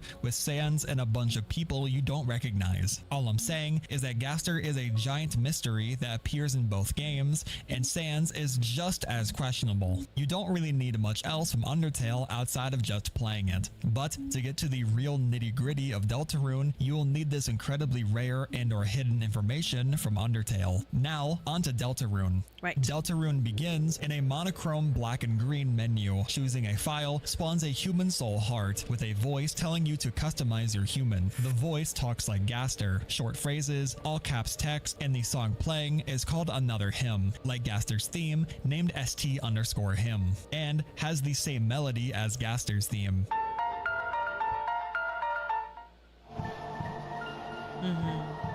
So this is probably Gaster creating a human soul for you to control, or Gaster is literally ripping the soul from someone to let you control it. You give a bunch of weird attributes, name the creature, then give your own name, then everything suddenly goes black as a voice tells you that your creation is discarded and that no one can choose who they are in this world. Note that this voice uses a different font, doesn't speak in all caps, and talks with a overall different tone than the voice before, implying that this is a different voice that is ripping you out of the character creator and placing you in control of Chris, who you wake up as. So all of that context was necessary to explain that absolute head scratcher of an opening, which the game leads you to believe is pointless, as your creation is discarded. However, as I've showcased in another video, your choices here are not actually deleted and are saved thousands of lines deep into your save file, implying your creation here will come back later. Basically, Gaster is part of both Undertale and Deltarune's universe. His influence is unknown but seemingly large, as he can transcend realities, modify humans on a whim, and create and or modify human souls, the most powerful thing from either universe. And whatever snapped you out of the character creator was likely not him.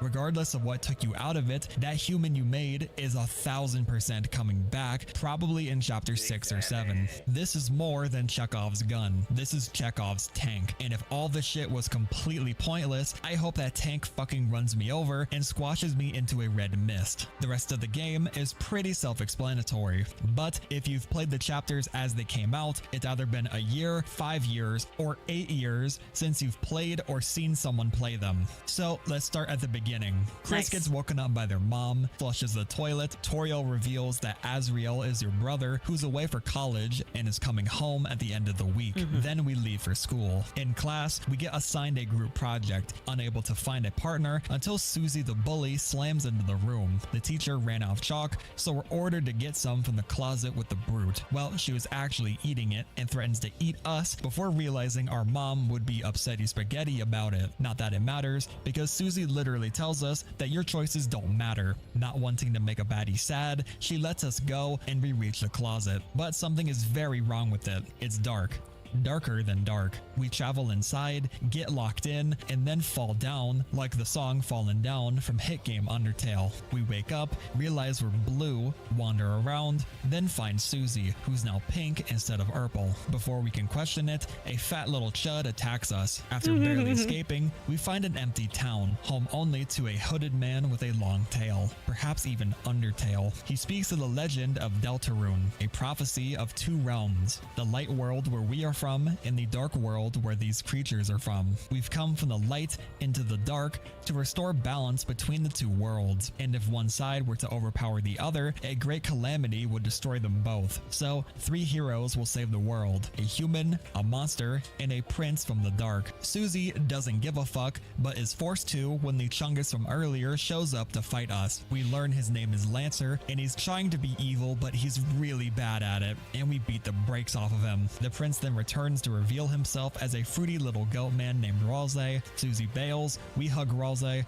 and then set off to the Great Forest to the east. Through the door, we enter a dark world that we have to close using Chris's soul to restore balance between light and dark. It's worth noting that dark worlds are alternate versions of reality, where the real world gets twisted into a bizarre fantasy world. So the abandoned classroom full of toys is turned into a sprawling field with living creatures based on the objects inside. So in reality, we're basically going from the main storage closet and moving to the abandoned classroom to the right. From what we know now, the dark fountains are being made by this being called the Roaring Knight, an agent of chaos who seeks to expand the domain of darkness with unfathomable power, who will absolutely rip us a new one later. Through the great door and the forest within, we encounter many strange inhabitants, including an Italian chef who gives us cake, a hammer-headed man who can fix anything, and a tattered old shopkeeper named Sham. Along the way, we continually try to recruit Susie, who repeatedly bails on us and forges her own path, culminating in the bully officially ditching us and joining Lancer as a bad guy. They accomplish a lot together, including getting lost, sitting on their ass, selling cookies, and making some poop from a butt. After we smack the tar out of them, they finally get their act together, but only briefly, as Lancer sees the castle in the distance, then hauls ass towards it. We follow suit, chasing straight after the Spade Lancer before getting captured by Diamond guys who flush us into their full house. We get thrown into the dungeon, and we help Susie get out of her cell. Once outside, we get a text prompt to order Susie to go left or right, and picking either makes her freaked out and she does whatever she wants. So we attempted to command her remotely using our soul influence, and she just says nah and does her own thing. It's short-lived, as she overhears Lancer telling the guards to keep the gang trapped in here forever. Susie then starts a battle with Lancer in a completely automated sequence where the player has no control. She damn near kills him,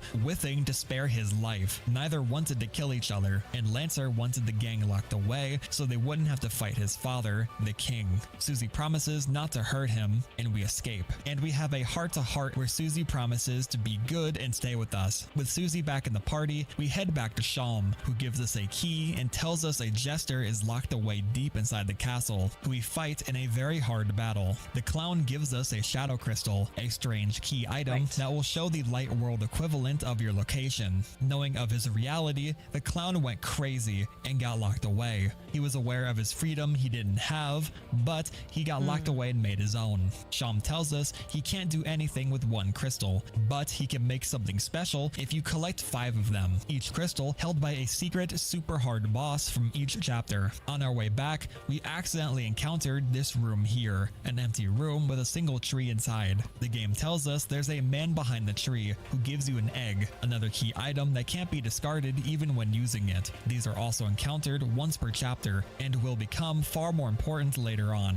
If you want a full rundown, watch my video on what the eggs mean. But for this video, I'll go over the very bare minimum for them. One more thing, we have a cell phone, but the phone doesn't work at all inside the dark world. When using it, it plays this audio. If you'll remember, this is the exact same audio from entry 17, the one written by Gaster. So we return to the castle, meet the head puzzle maker rules card, get stumped, miraculously solve it, then move on to the final room, coming face to face with the Chaos King, who threatens to kill his own son to beat you. Lancer escapes, and we finally fight the king, where we absolutely lay belt to ass. Ralsei's dumbass heals the king to be nice, the king damn near kills us in return, and depending on how nice you were, either the entire kingdom storms the castle and takes the king away, or Ralsei has to step in and put the king to sleep. Either way, Ralsei takes his hat off, he was actually white the whole time, and we seal the dark fountain and reach the light world once more. Mom calls, who is stunned that your weird ass made a friend, and we head home. Along the way, we see our friend Noelle in the hospital with her dad who's dying. We go to the graveyard to see all the currently dead people, including Gerson, who you will remember as a shopkeeper from Undertale.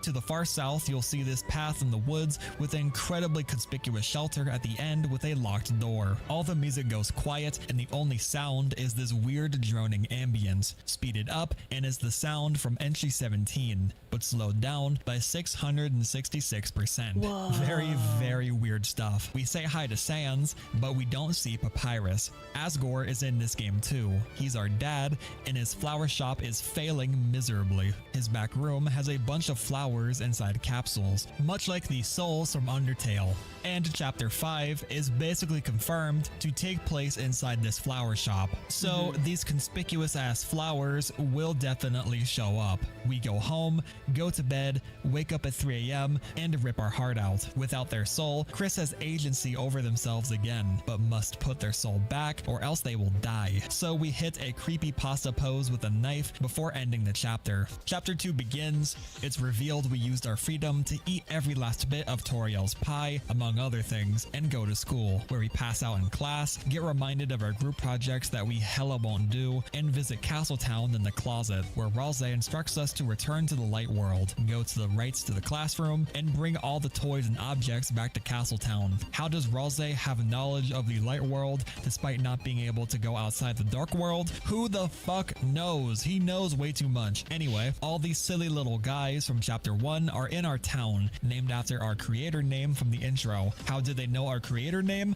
Again, who fucking knows? Lancer and Rules Card insert themselves inside us to join us. We head to the computer lab to do our project, discover a dark world inside, and jump in. Ralze also warps in from the school to the computer lab. How? Twink magic. I don't know, bro. Nice. I'm 4 chapters in and I still don't know. Anyway, we discover our classmate Noelle is trapped inside the dark world with us and is captured by the queen. Much funnier than the king, but equally as evil. So we gotta save Noelle. And along the way, we meet some dickheads. Susie learns how to emote, forces Ralze to emote, and we go on a roller coaster where we meet Birdly, our other classmate who is not as smart as Noelle Love and Birdly. way more annoying. So we slime him out, Susie takes a tumble, Ralze heals her, and Susie gets a fixation on becoming a healer. We reach the city, Susie steals Ralze from us, and we're left all alone. But not for long, as we find Noelle and rescue her from seeing right up Queen's hoo-ha. Crizel makes their way through the city, Birdly makes some bullshit, we beat up a homeless man in an alley, and we go into another alley to find another tree room with a man who gives you another egg. A blue bird blocks our path, we beat him, and we get captured by the queen, where we deploy Lancer to escape prison. Birdly trauma dumps about LARPing as a smart person because he won a spelling contest against Noelle, who broke down and cried at having to spell out December, the name of her sister, who's missing and probably dead. So Birdly accepts he's dumb as bricks, Lancer turns into stone, and Ralze explains that Darkeners cannot survive outside their own dark world for very long, or they turn into a statue. But the Castletown is so dark that anyone from anywhere will be okay inside it. Shenanigans ensue, we get whipped by this big dommy 7'7" Catwoman, and go to the basement by ourselves, where we see this weird creepy face with yellow and pink eyes. Something tells me it will be important later.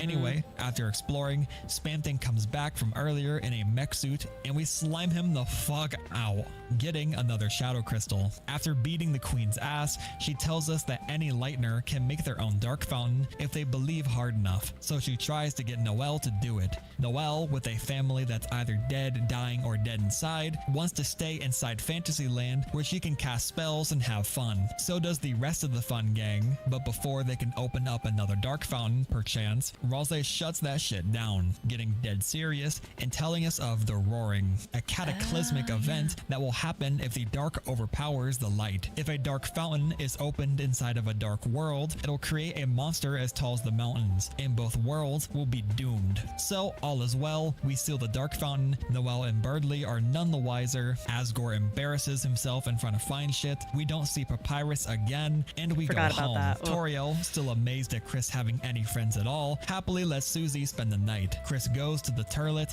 but before we can drop a mean brown, we rip our heart out, locking us under the sink, where this Chris is not hops too out the bad window for a and does synopsis, God knows 'cause what it's off screen. We fall asleep. renewing the Toriel thoughts, calls the I'm police glad. because our tires were slashed, and 3 a.m. strikes that's once right, yeah. again, where Chris opens a dark fountain inside their own living room. Cut to black, credits roll. Now on to chapter 3, which mind you, had a 4-year gap between them. So the hype for chapter 3 was unimaginable. We wake up, walk a bit, Ralsei is somehow across town and inside her house, and Susie invites Ralsei to the festival coming up in chapter 5. But sadly, Ralsei declines, telling us that all the Darkeners. Remember when Paige first streamed chapter 1 and she dead ass broke down sobbing when she met Sob? Did I actually sob, or was I just like, oh my fucking god, I'm scared? Because I was so, because I thought, oh, we're gonna get fucking papyrus, we're gonna see my man, and then he wasn't there. Are merely regular lifeless objects twisted by the lens of darkness. In reality, Lancer is a regular playing card. Queen is a laptop. They're all manifestations from real-life objects come to life, including I was emotional. Ralsei. Also, that weird face from the basement shows up again. But before we can get too sad about Ralsei being fake, we get interrupted by Tenna, our living room TV. Oh wait, hold on, sorry. What did we find out what Ralsei was? Did we find out what he was? No. Was the suspicion is that he's the horns that Chris used to wear? Fake and gay. You leave no soft and gay. It's the headband. Oh yeah, maybe. Oh, the locket. We don't explicitly know, but he's likely the horns and is what Chris imagined himself as a monster. Oh. Trying to get us onto his game show. Susie says fuck that, Tenna gets all sad and flaccid, and Ralsei convinces Susie to dick around here to cheer up a bit, and we get to gaming. We make a couple have a divorce, push Ralsei around, and do some masterful chefing, concluding round 1 of 2. Most people playing this chapter went, oh fuck, there's another round. Well, good news, there's not 2 rounds, there's technically 5 if we're doing the secret route, and I kicked ass in board 1, so I'm going backstage to play with myself. We load up the game, kill everyone, and get the ice key. After playing with ourselves, we go to board 2. Rules card tries to get into a bisexual polycule. Oh, yes. We have a kick-ass rock-off challenge, and Tenna reveals there's another fucking round. Well, I'm not doing that, so I once again go backstage, start slaughtering perchance, and find the secret ice palace to the north. Once inside, I'm joined by a figure in a white robe. We command them to use their ice magic to freeze and kill all the enemies, including this blue bird that blocks their path that we freeze. We follow the white robe to find a door where the ice key was used up and she was used up, and we enter, finding the shelter key before Chris is used up, and the screen cuts to black. After being used in the back room, we return to the lobby where we bail on Tenna and venture out into the cold place where we find Toriel is locked inside a capsule. We get captured, Tenna tries to keep us locked forever, we escape, we go through some shenanigans, then reach the lobby again, completely frozen over. Well, with everyone dead, might as well do some gambling. We throw away our life savings to the gacha machine, but I accidentally deposited 1225 points, where everything goes silent. 1225 being December 25th when read as a calendar date, so after inputting the December number, the gacha machine opens, and we go inside, finding a giant labyrinth of pathways leading to a tiny blue gacha machine, giving us a tiny black triangle that slips through your hand, and we can't find it anymore, referencing December going missing. It's widely thought that the black triangle is supposed to be a guitar pick, as Des played guitar, wrote her own songs, including the one we played earlier, and when going to deltarune.com/Des, we see a guitar that plays her theme song. After getting, well, losing her guitar pick, we return to the lobby, where the gacha machine is gone, but there's an item under the machine called a trip ticket. Going back to this area, we can find these enemies with a special action.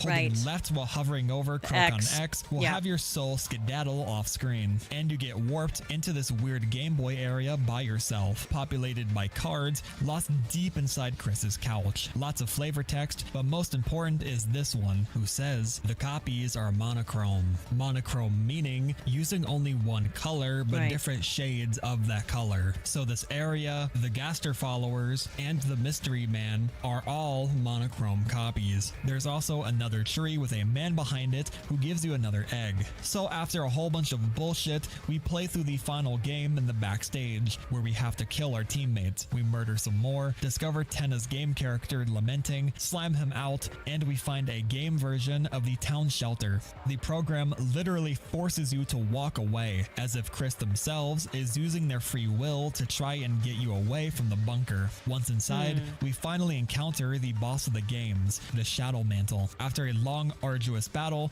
the mantle puts itself in a chest too high up to reach. Well, we gotta literally walk Chris's game sprite off the screen. Oh yeah, I remember that. Even attack Chris using the game version of Chris outside the game. Even weirder, the real Chris can literally walk onto the TV and inside to reach the chest, acquiring the Shadow Mantle, an incredibly powerful armor piece. After acquiring everything, we have to face Tenna, desperate to hold our attention as he watched everyone around him abandon him. First Des, then the rest of the holidays, then Asgore, then Azrael, then Chris, and then finally Toriel. So we gotta fight our traumatized TV with abandonment issues. After beating his ass, he lets Toriel go, and all is well.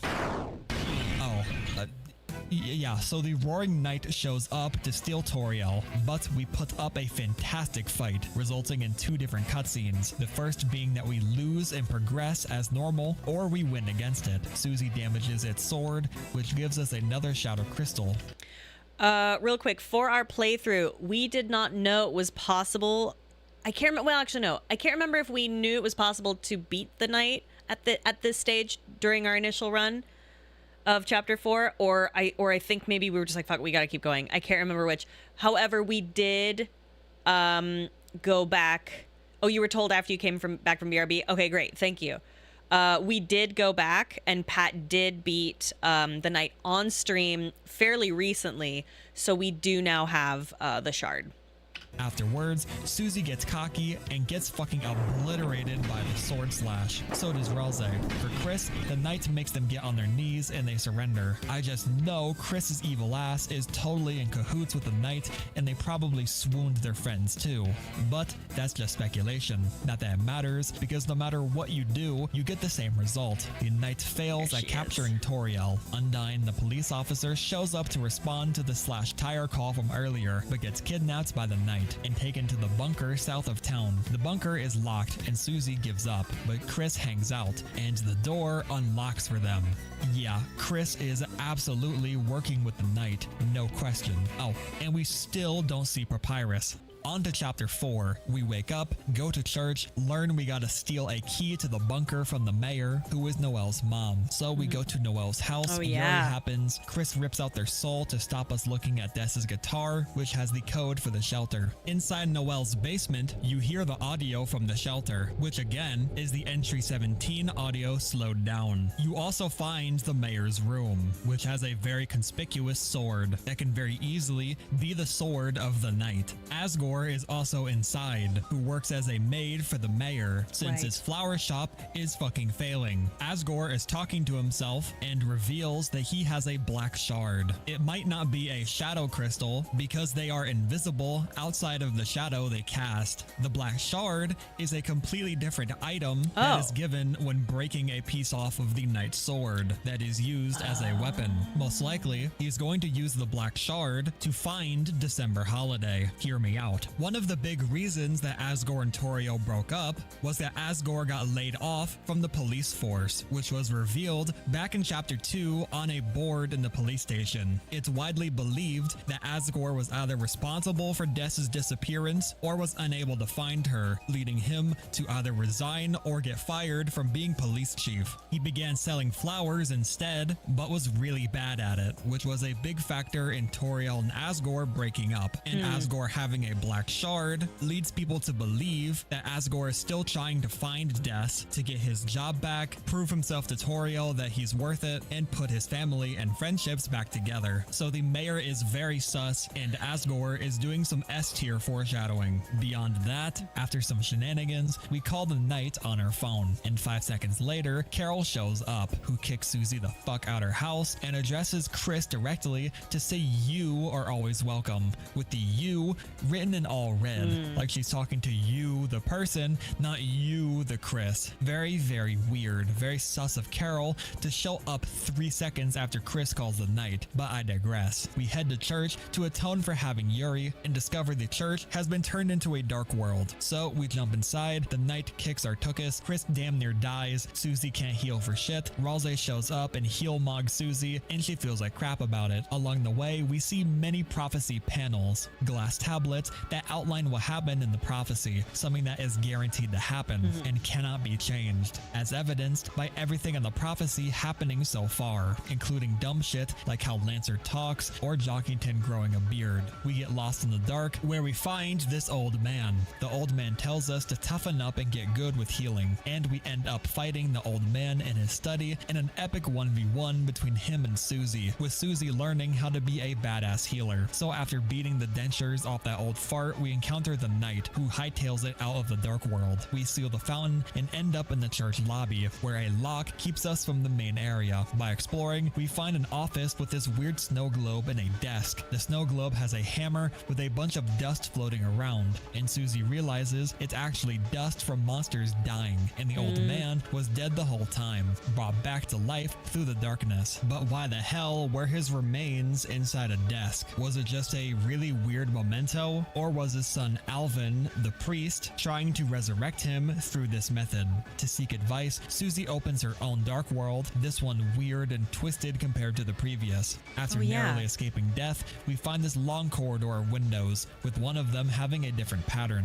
Going inside reveals this room with a prophecy saying Ruth with a small house, and an NPC that says a bunch of words scrambled up. Rearranging them makes this phrase: lost where the forest would grow, the children followed the pointed tail. Theorized to mean a long time ago, Chris, Noelle, and their siblings ventured into the woods and encountered something that led Des to going missing, among other things. Those other things aren't far away, as you find another secret room that looks like a hospital. Chris goes to art therapy, where a man has Chris draw what they saw behind the tree that we've seen in all the other egg rooms. Their sketches overlap and distort, eventually becoming a monochrome smear with a tree painted on top. Afterwards, you find another egg and wash your hands, but you can never fully wash it away. This whole time, the tree and these egg rooms were a cover for what Chris saw all those years ago, buried deep in their psyche. Most likely, we'll finally learn what that man behind the tree was when we get all the eggs.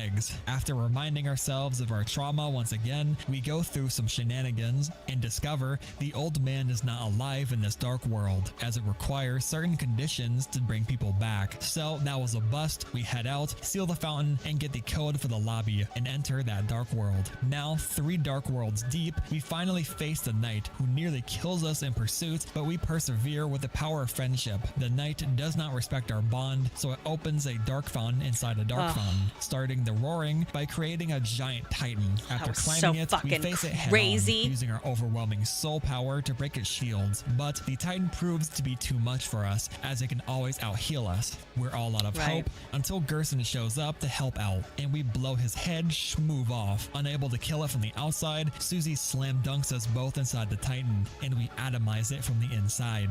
But our happy ending is soured by Susie discovering the ending of the prophecy, which is so bad, Susie breaks the panel for it and refuses to believe it could ever come true. Ralsei knew the whole time, which is why he's always so dismissive of himself. He knows something terrible will happen, so his only purpose is to aid others. His own existence means nothing, knowing what will happen at the end of the prophecy. Given how badly that everyone reacts to it, the most likely options for the calamity are Susie dies, or we have to seal the Castletown Dark Fountain, effectively killing every Darkener we've met and saved so far, including Ralsei, Lancer, and everyone else. So after some heavy emotions, we finally seal off all the church dark fountains and go home. The song here is a remix of a song from Undertale called It's Raining Somewhere Else, used for Sans being sad. And in this game, the song is called The Place It Rained, with identical composition and instruments, fueling the theory that Sans is from Deltarune's reality and moved to the Undertale reality, likely as a result of what happened at the end of Deltarune, as the ending is either tragic by prophecy, or what we have to do to alter it will be so extreme it will be as bad or even worse. I'll get onto the even worse part in a minute, but finishing off chapter 4 here, we go home, discover Sans and Tori Toriel boogieing in the living room, Susie dips the fuck out, and we head to bed, where we hear Sans bone her mom.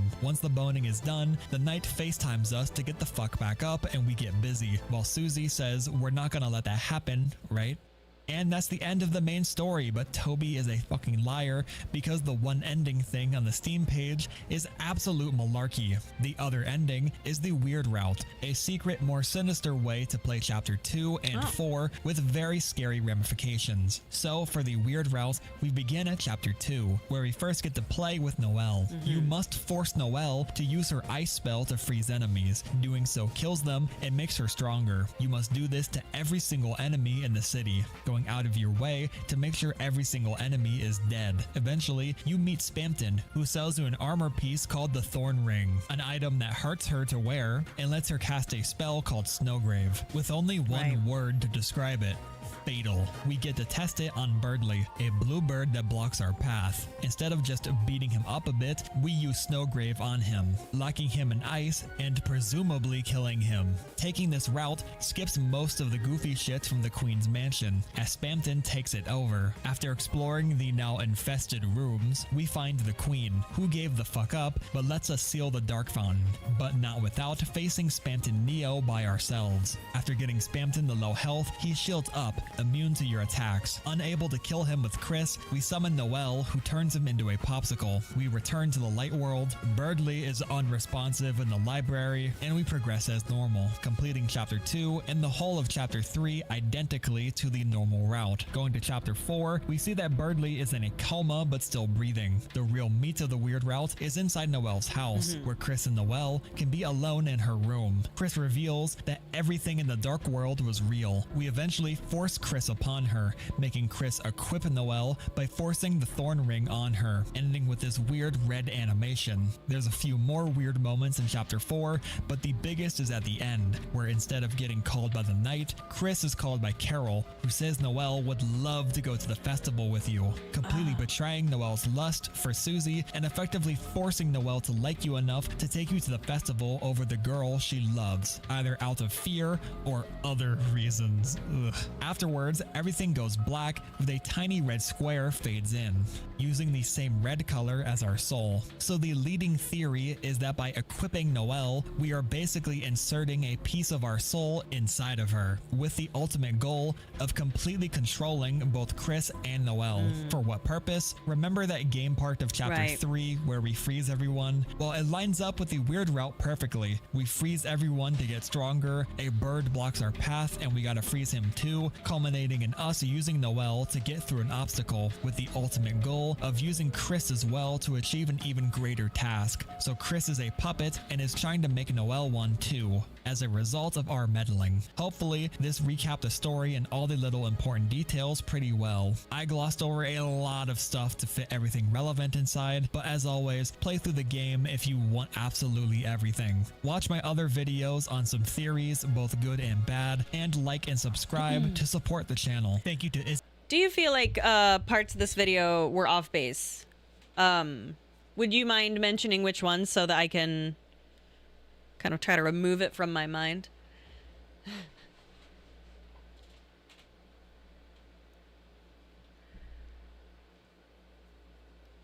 There was so much cool info. I mean, here's the thing, of course, but this all I really wanted from this was just like a synopsis, like story-wise, right? Like they went here, they saw this guy, here's what happened there. You know what I mean? There was some minor speculation, but there are a few things he said with certainty that are more debated, like Chris dying without the soul, and he seems a diehard Carol Knighter. That was pretty spot on, I'd say. These types of videos aren't for super nitty-gritty details. Yeah. 90% accurate. I'll take it. Yeah, you're very much a Ralsei hater, Mr. Pixel Whip. But very, very nice. Very nice. All right, great. Excellent. So we've got that one out of the way. Everything that wasn't recap, take with a grain of salt. Oh, yeah. No, I can do that, yeah. No, I don't think they, like, hate Ralsei. They were just razzing on Ralsei quite a bit. I also have... I have we've done that one. I also have every bit of lore you might have missed in Undertale. This is, excuse me, from 12 days ago. So I imagine you're taking too long. I imagine, I think about that all the time. I imagine this is made in anticipation for Chapter 5. We also have Let's Prepare for Deltarune Chapter 5 by Gold Pro. Lots of views, lots of people in the chat vouch for this one. And the Deltarune ARG, What is Going On? Your doo-doo. No Onion San mentioned. So true. I forgot what decision we made in regard to Onion San, but luckily I can look through the Tenna editor and see what choices I made. What sounds good to you? We could watch Let's Prepare for Deltarune Chapter 5 from Gold Pro. That probably seems like the next step. Yeah, we'll probably do that. What is the Tenna? If you look up Tenna Project, what that does is you can allegedly, and I'm not endorsing this because I don't personally know if it works, but it was highly recommended to us. Oh no, you passed out. Oh, Persona. Oh, get some rest. Gosh. You can edit your save file. You can add egg, take away egg. You can make it so you've made a certain choice, that you didn't make a certain choice, to your save file. I don't know if it works personally, but apparently you can add eggs, ladies. Oh God, imagine if there's a scene where we see Noelle talking with someone while Chris isn't there. Oh, I don't know. Oh. So is this, I'm trying to figure out if this is a theory video. I don't know. Last year I took this extraordinary chance to make a video talking about how we can prepare for chapters 3 and 4. So let's do the same for chapter 5. We will talk about shadow crystals, eggs, the weird root, and much more. Is this Malleus? Eggs, recruits. Is this just more how to do stuff or whatever, or is it like story based? This seems like a theory video. I don't know. Can you say one more time what the Tenna thing is called? Yeah. It's called Tenna Project. TennaProject.com. It is unofficial, and it is a save editor. Again, I am not necessarily saying, and it's so great, but I have heard that it is highly recommended. Interesting to look at. I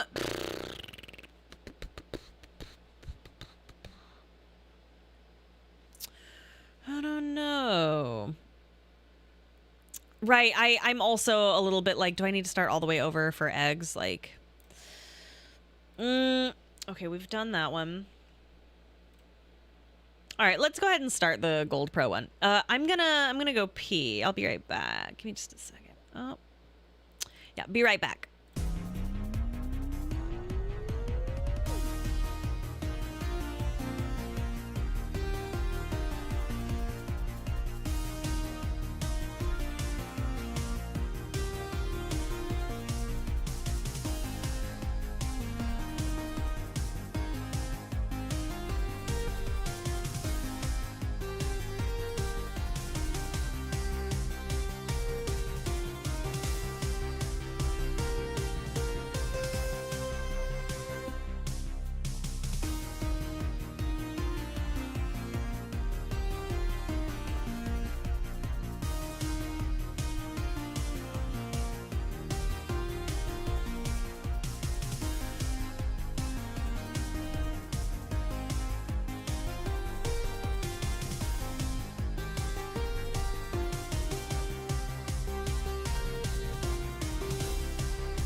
Wah.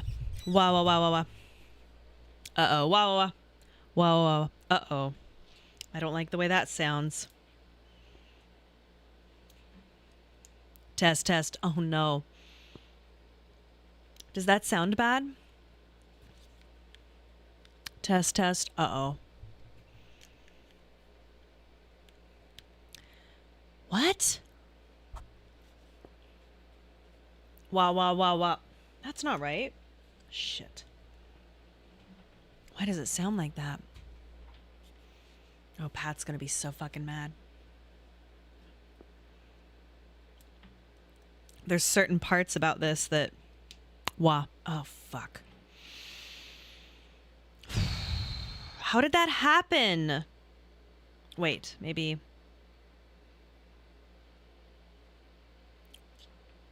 Why does it sound like... Oh, wait. 1 second. It just sounds really robotic, but there's no reason for it to sound that way.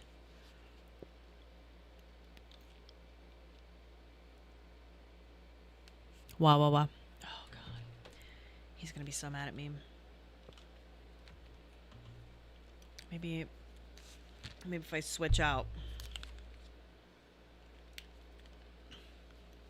Test, test. There it is. Okay. Maybe something to do with those headphones. Okay. At least I know it's not something to do. Probs should check with him to get it fixed sooner than later. No, I was thinking I'd just never tell him. Of course. Silly. All right. Real quick. Sorry I was gone. Had to get some cereal. I'm going to mute myself during this next video while I eat, just so I don't drive you crazy. Super nice top. It's actually a muumuu. It's super cute. I would show you, but I didn't shave my legs. So, like in the last 2 days. But still, yeah, it's like a whole, it's like really, it's just like a muumuu. It's like asymmetrical and it has a giant, giant pocket. I'm having my favorite. These are shreddies. So they look like checks, right? And it has pockets. Get a muumuu. Oh my God. Get a muumuu. So worth it. No, it's shreddies. So it's super good and it's extremely high in iron, and I really need iron. It's I'm very low ferritin. It's 42% of your daily needs of iron in just one cup. Oh, super good. Okay. Sorry, I will mute myself from chewing during the thing. Okay.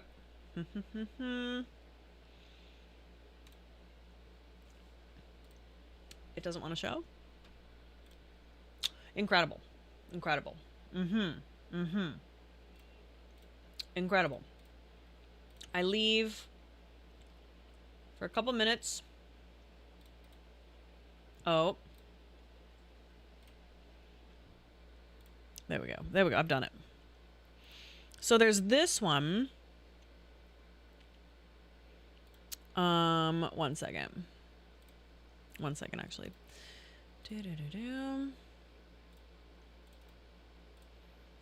So there's this one. Jesus Christ. I don't know if we can get to this today. It is 3 hours and 50 minutes. It's called The Definitive Deltarune Iceberg Explained, chapters 1 through 4 by Meow with a 3 instead of an E.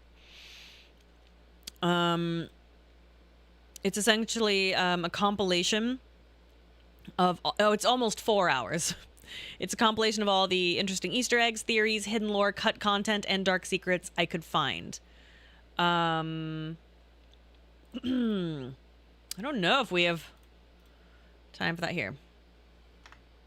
There is,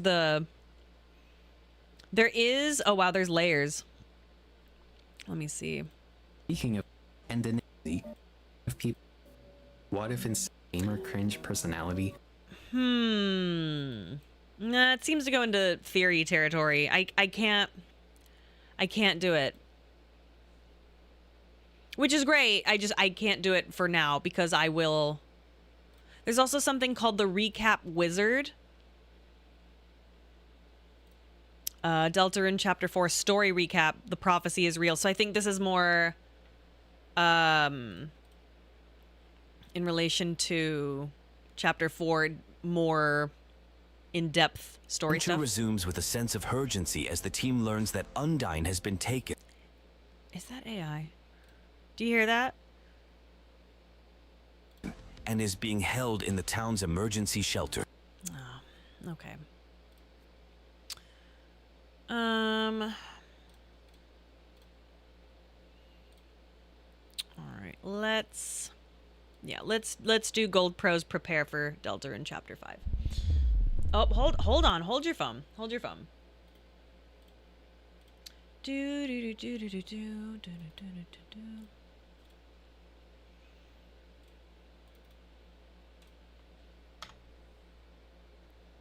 There we go.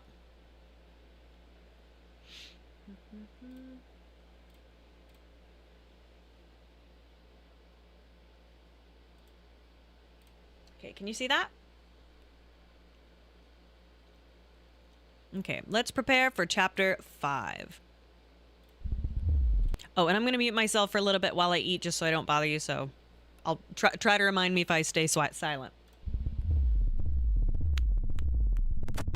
4 chapters, each with their own set of secret items, dialogue options, encounters, recruits, eggs, bosses, crystals, a branching path. Coming later this year, Chapter 5 is going to contain the last crystal, the last egg, Malleus's Master of Bread, possibly even a pure crystal, a twisted sword, a powerful new scarf, maybe a powerful boss that is going to demand careful preparation from the previous 4 chapters.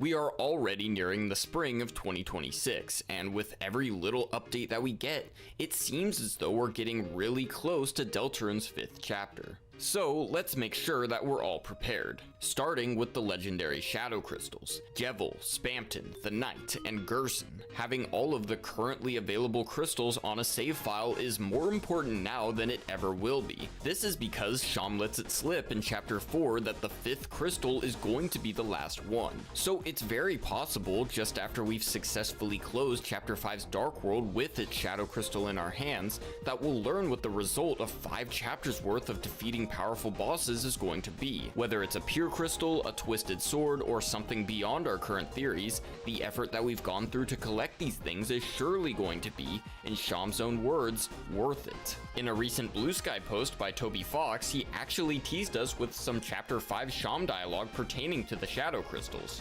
Chris, I suppose I owe you an explanation about this. No, you no doubt have realized yourself by now. The Shadow Crystals are far more than mere pieces of glass. In actuality, they contain a certain power. You could call this the power of will. No, perhaps will isn't right. The power they contain is...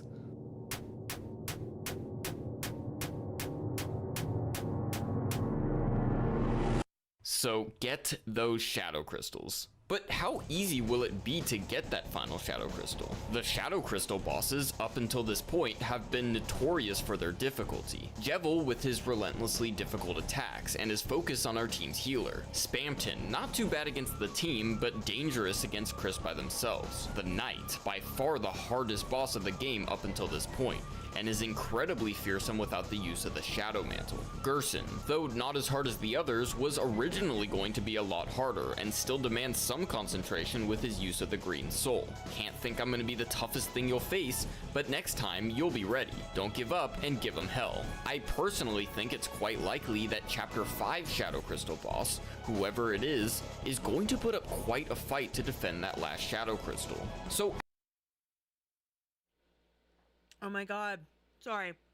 Oh my god, it is Asgore.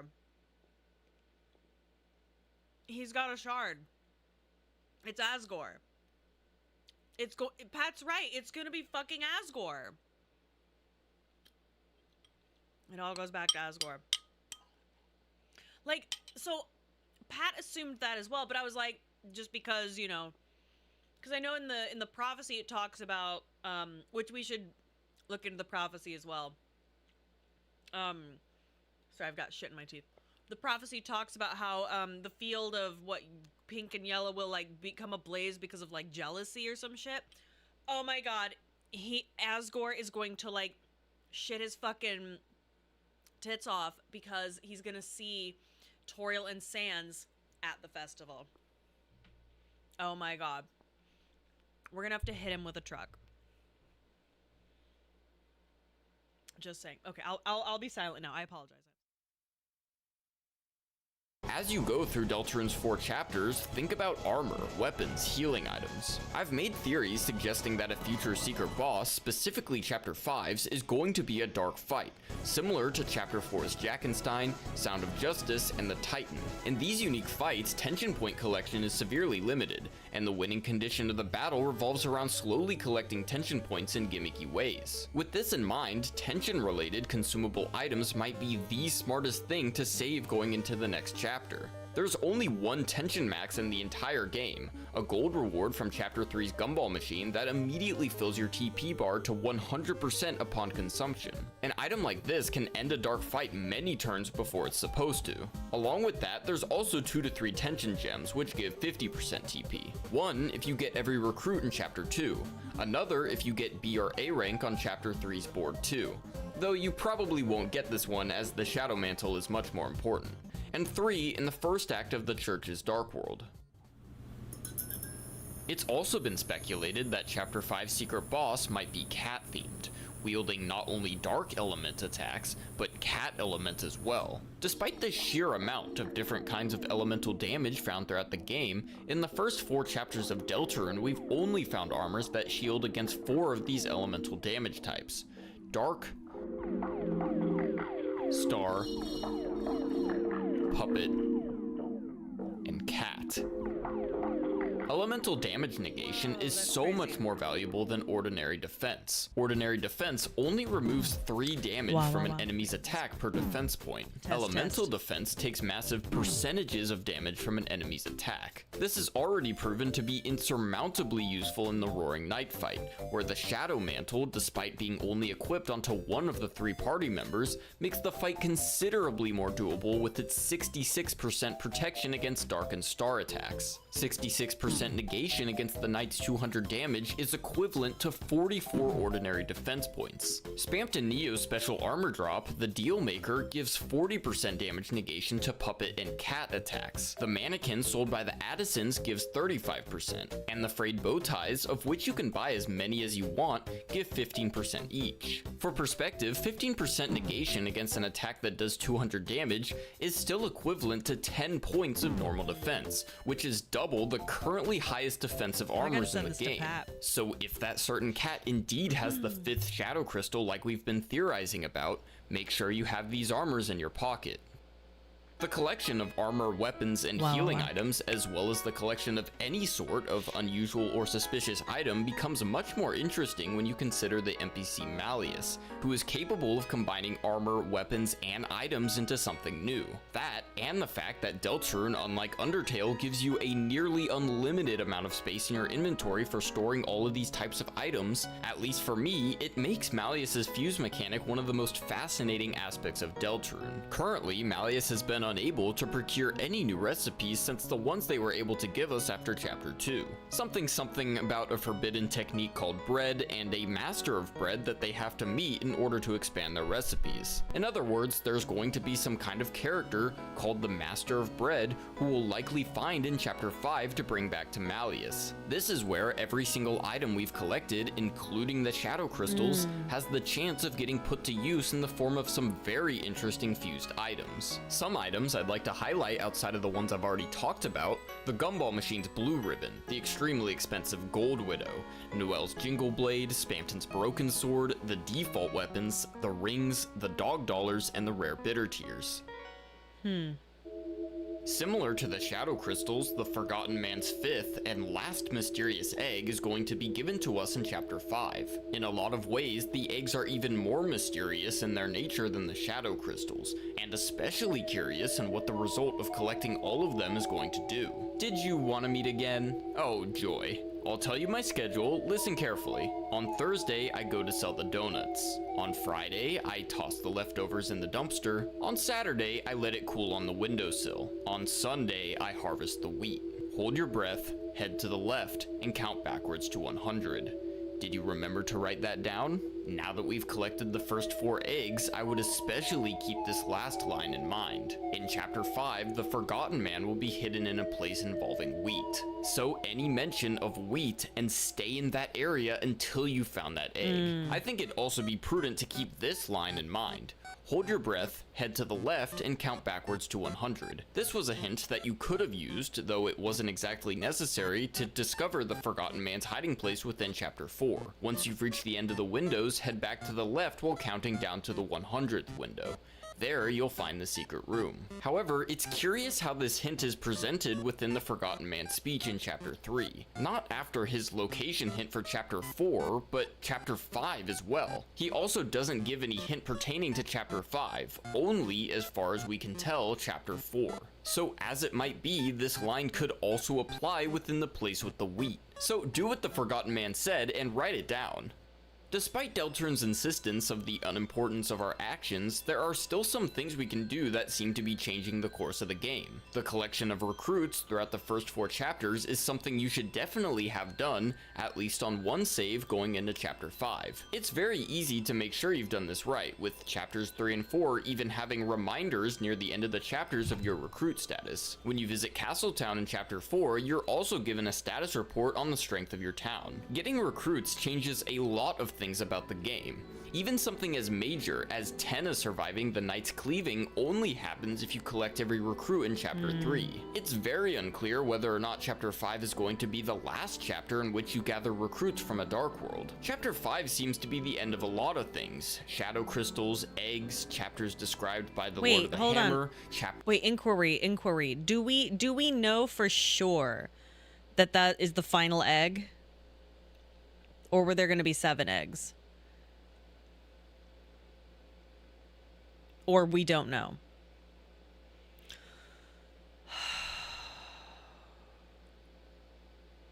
He only mentions 5 hints. Fuck. Yell at Pat for telling you not to bother with recruits. Yeah, I figured. Oh, God. Oh. I'm gonna be so upset if it has something to do with like fucking papyrus or something. Chapters confirmed to have the weird root, so why couldn't Chapter 5 also be the last chapter in which it's possible to bring new people back to Castletown? If this is the case, then obviously Chapter 5 is the most important chapter to get every single recruit in. I assume that the outcome of collecting every single recruit is going to be the cliche everyone comes to save you at the last possible moment trope that we've seen over and over again. And in Undertale's case, that trope leads to the true ending of the game. Of course, that then implies that the opposite can be true, though it doesn't really seem as though it matters if you try as hard as you can to avoid every recruit. All of Chapter 1's enemies become recruits no matter what you do, as well as El Nino and La Nina, even if you try as hard as you possibly can to kill them. You do gain some extra health, magic, and damage throughout each chapter if you make enemies run away, but by the next chapter, the team is set to the next level anyways, overriding any violent or peaceful option you chose in the previous chapter. Your Castletown status becomes cracked, highlighted in a unique orange, but all this really means is that you don't get as many people to talk to in Castletown. So being as violent as possible only really serves as a different way to play the game, less dialogue and character focused and more just hack and slash style. Not immediately as a way to change the entire ending of the game, as was the case in Undertale. And even on the other end of things, if you try to be as merciful as possible, the game still makes you fight against enemies like the Knight. The bottom of the video is cut off. I'll see what I can do. I'm very worried to change anything. If I blow it up. Oh, that's worse. That's worse.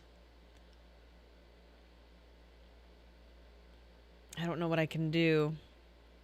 Wait, no, did I fix it maybe? Hold on. In the Titan. So Deltarune's statement that nope, our sure decision... didn't.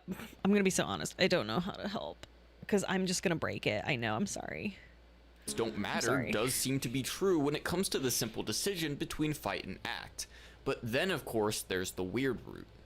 The weird route, similar to Undertale's genocide route, is altering the game in a very interesting way. It's more than just choosing to always fight in the face of a merciful path, manipulating a close friend of the human we're possessing, freezing enemies solid before they have the chance to run away, treating Deltarune exactly how it is, rather than how it appears to be. a video game. The Weird Root took a few extra steps in Chapter 4, where we reversed Chris's actions of the previous night to make sure Noelle keeps her thorn ring on, as it's presumably important for Chapter 5. While we know that the Weird Root will continue in Chapter 5, I'd be hesitant to say that we're completely locked into it at this point. Just in case, hearing this noise means that the Weird Root has been aborted. This noise means that you've done right to the forbidden path. If you're going to have a save that intends to carry on the Weird Root, it's important to note that the shadow crystals as well as the shadow mantle seem to have an important bearing to the Weird Root, not just the normal route. This mainly comes down to the idea of karma. As it so happened in Undertale, the evil that we threw into the underground rebounded at us in the form of Undyne's unwavering determination, and Sans' incredible final stand. Spamton Neo, a holder of a shadow crystal, already becomes much harder on the forbidden path, where we only have one health bar and one blade to take him down. Even as we grow stronger, our enemy does too, somehow at a faster rate. The purpose of the shadow crystal seems to be to create a powerful weapon, one that's infused with a certain power. And if that certain power is determination, then we know from Undertale that such a power can be directed into more than one motive, for good or for evil. I've theorized in other videos that the reason why the 3 on Deltarune.com/chapter 5 is so large is because while we don't progress the forbidden path in that chapter, we collect both the shadow mantle and the black shard, not to mention the 3rd shadow crystal. So everything I've already said about tension items, armor, shadow crystals, Malleus item fuses, it all applies, likely even more so, to the Weird Root as well. On that note, it seems almost certain that Noelle is going to enter our party for the 2nd time in Chapter 5's Dark World. If giving her back the Thorn Ring wasn't enough evidence, then in the code, Noelle has unique equip and consume lines for every single armor, weapon, and healing item found in Chapters 3 and 4. This means that Eyeshock and Snowgrave are going to be back on the menu. To give some perspective on just how powerful these spells are, here's a graph showing how quickly some of Deltarune's stats rise. With every point of defense, you block 3 damage from an enemy's attack. With every point of magic, Rouse gets 4 more health on his heal prayer. With every point of attack, you get 7.5 more damage,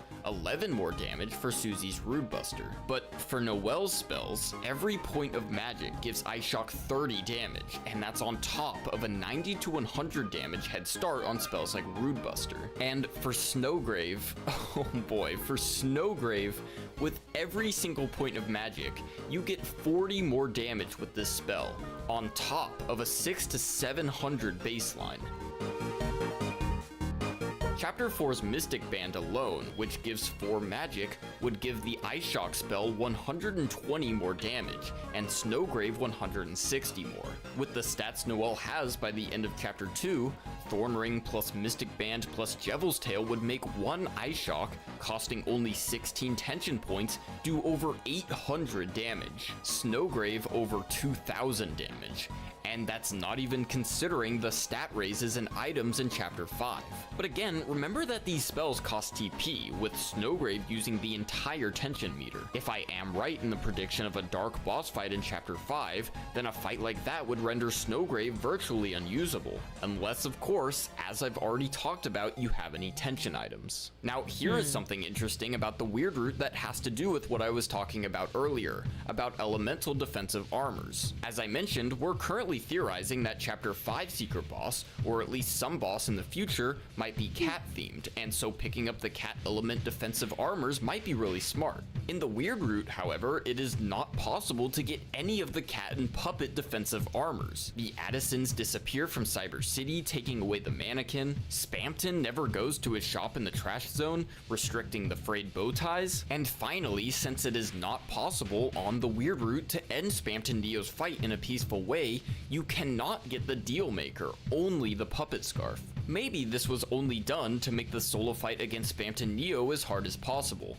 but maybe there's another enemy with pink and yellow eyes just like Spamton that not having these armors is going to be really bad for. In tandem, it's also interestingly impossible to get Chapter 2's egg on the Weird Root. Something else to keep in mind going into Chapter 5 on a Weird Root save is what's shown to us in the third board of the Shadow Mantle game, an 8-bit version of a future area called Roots. This board, Bit Roots, is shown to us after the second board, a rough interpretation of Cyber City, and instructions for how to begin the Weird Root there. Given this, it's very possible that this game's third board also represents instructions on how to continue the Weird Root in this future area we know to be called Roots. What do we do here? Grow stronger, defeat a bunch of different enemies, and then exit through the bottom right. Whatever you theorize this all to really mean, in the event that it's not immediately obvious how to continue the Weird Root in Chapter 5, and if Chapter 5 does feature this Roots area, then keep this minigame in the back of your mind as potential instructions and/or a map. Lastly, since Malleus has already revealed to us that the Weird Root's Thorn Ring is going to be used as part of the recipe for the Twisted Sword, a weapon with mysterious abilities, then it's important to remember to take the Thorn Ring from Noelle before she can run off with it again. Unless Noelle somehow comes with us to Castletown after Chapter 5's Dark World is closed, which I don't find to be very likely, then the Thorn Ring has to be removed from Noelle before everyone leaves this Dark World. This could happen automatically, or it could not. We might even be expected to remember that the Twisted Sword uses the Thorn Ring in its recipe. So one save file should have every recruit and egg collected. The second, if you can stomach it, should have the Weird Root done up until the phone call from Carol. Well, both of these save files should absolutely have all 4 Shadow Crystals as well as the Shadow Mantle. Well, I wish I would have had all this information before literally right now. Hold on. So one save file should have every recruit and egg collected. The second, if you can stomach it, should have the Weird Root done up until the phone call from Carol. Both of these save files should absolutely have all 4 Shadow Crystals as well as the Shadow Mantle collected. And there's no real reason to have a third save. The only unique thing that you might want to try is aborting the Weird Root after buying the Thorn Ring. The fate of the Thorn Ring, as we've already lightly discussed, is currently a bit up in the air. We know, courtesy of Malleus, that this obscure weapon will be able to be used as material for the Twisted Sword. We don't know what this strange blade does. It doesn't power up Noelle, it doesn't do that much damage. I'd say there's a chance that this Twisted Sword might not even be a Weird Root exclusive item, but rather an aborted Weird Root exclusive. Currently, the only way to bring the Thorn Ring back to Castletown and into the vicinity of Malleus is to abort the Weird Root after buying it, since you won't need to have it equipped onto Noelle by the time her inventory becomes inaccessible. Now, obviously, this point becomes a bit moot when it seems very likely for Chapter 5 to be the second chapter in which Noelle enters our party, giving us the chance to take the Thorn Ring back to Castletown even on the Weird Root. So, I'm not sure. It's just something to think about. We can only really guess at this stuff right now. And the last thing I'll talk about in this video is the 2 hometown quest lines. The first is the Metaton Tenna quest line, where you give the Dreamer's TV to the Ghost Metaton, something you can only do if you get every recruit in Chapter 3, which saves Tenna. I have no idea where this is going to go, but it's certainly interesting as it concerns a main Undertale character. And the other quest line, which also concerns an Undertale character, is the Onion Sands meetings. So far, Onion Sands has appeared to talk to us at the end of chapters 1 and 2, and is noticeably absent from chapters 3 and 4. The lake, despite its seemingly mundane nature, is a very curious part of Hometown. Onion Sands, a resident of said lake, has told us about a familiar song that they're hearing in the lake. At the end of chapter 4, Susie tells us that she can hear a song playing on the other side of the lake. So whatever is going on with that lake, definitely make sure to have an established relationship with Onion Sands, or whatever you named him, going into chapter 5, and visit the lake if the game gives you the chance. But yeah, that's pretty much everything I can think of that's super important to consider going into Deltarune's 5th chapter. So here we go, with the last little update from Toby Fox that says that pretty much the entire development team has moved on from Chapter 5. I think we can pretty safely say that the chapter is going to be out very soon, maybe even during the summer. I cannot believe that not even a year ago, not even 9 months ago, we only had chapters 1 and 2 of Deltarune. And now we're about to go into the 5th chapter, leaving only the final 6 and 7 unexplored. I'm so excited, I can't wait. I'm not sure if this is going to be my last Deltarune video before chapter 5. Of course, we're still Okay. Oh wait, there's more. waiting for the ARG to come alive once again after it did a few months ago. Speaking of that, by the way, the server for it is now over 4,000 members, and we're currently hoping for the website to go back up sometime in May. All right. Should I look into the ARG? Because I do have a video about that. Because I feel like I have a much better hold on what's to come.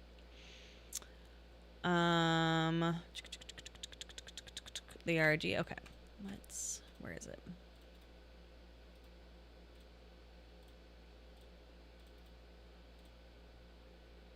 All right.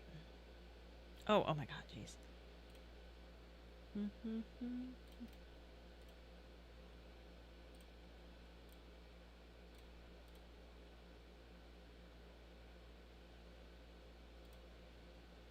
There we go. Oh, I should probably... There we go, that's better.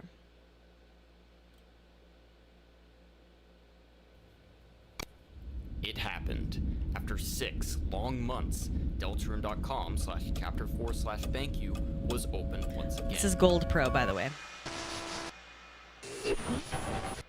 Welcome everybody to another Deltarune video. This video is a bit of a sequel to one I made 6 months ago about Deltarune's ARG.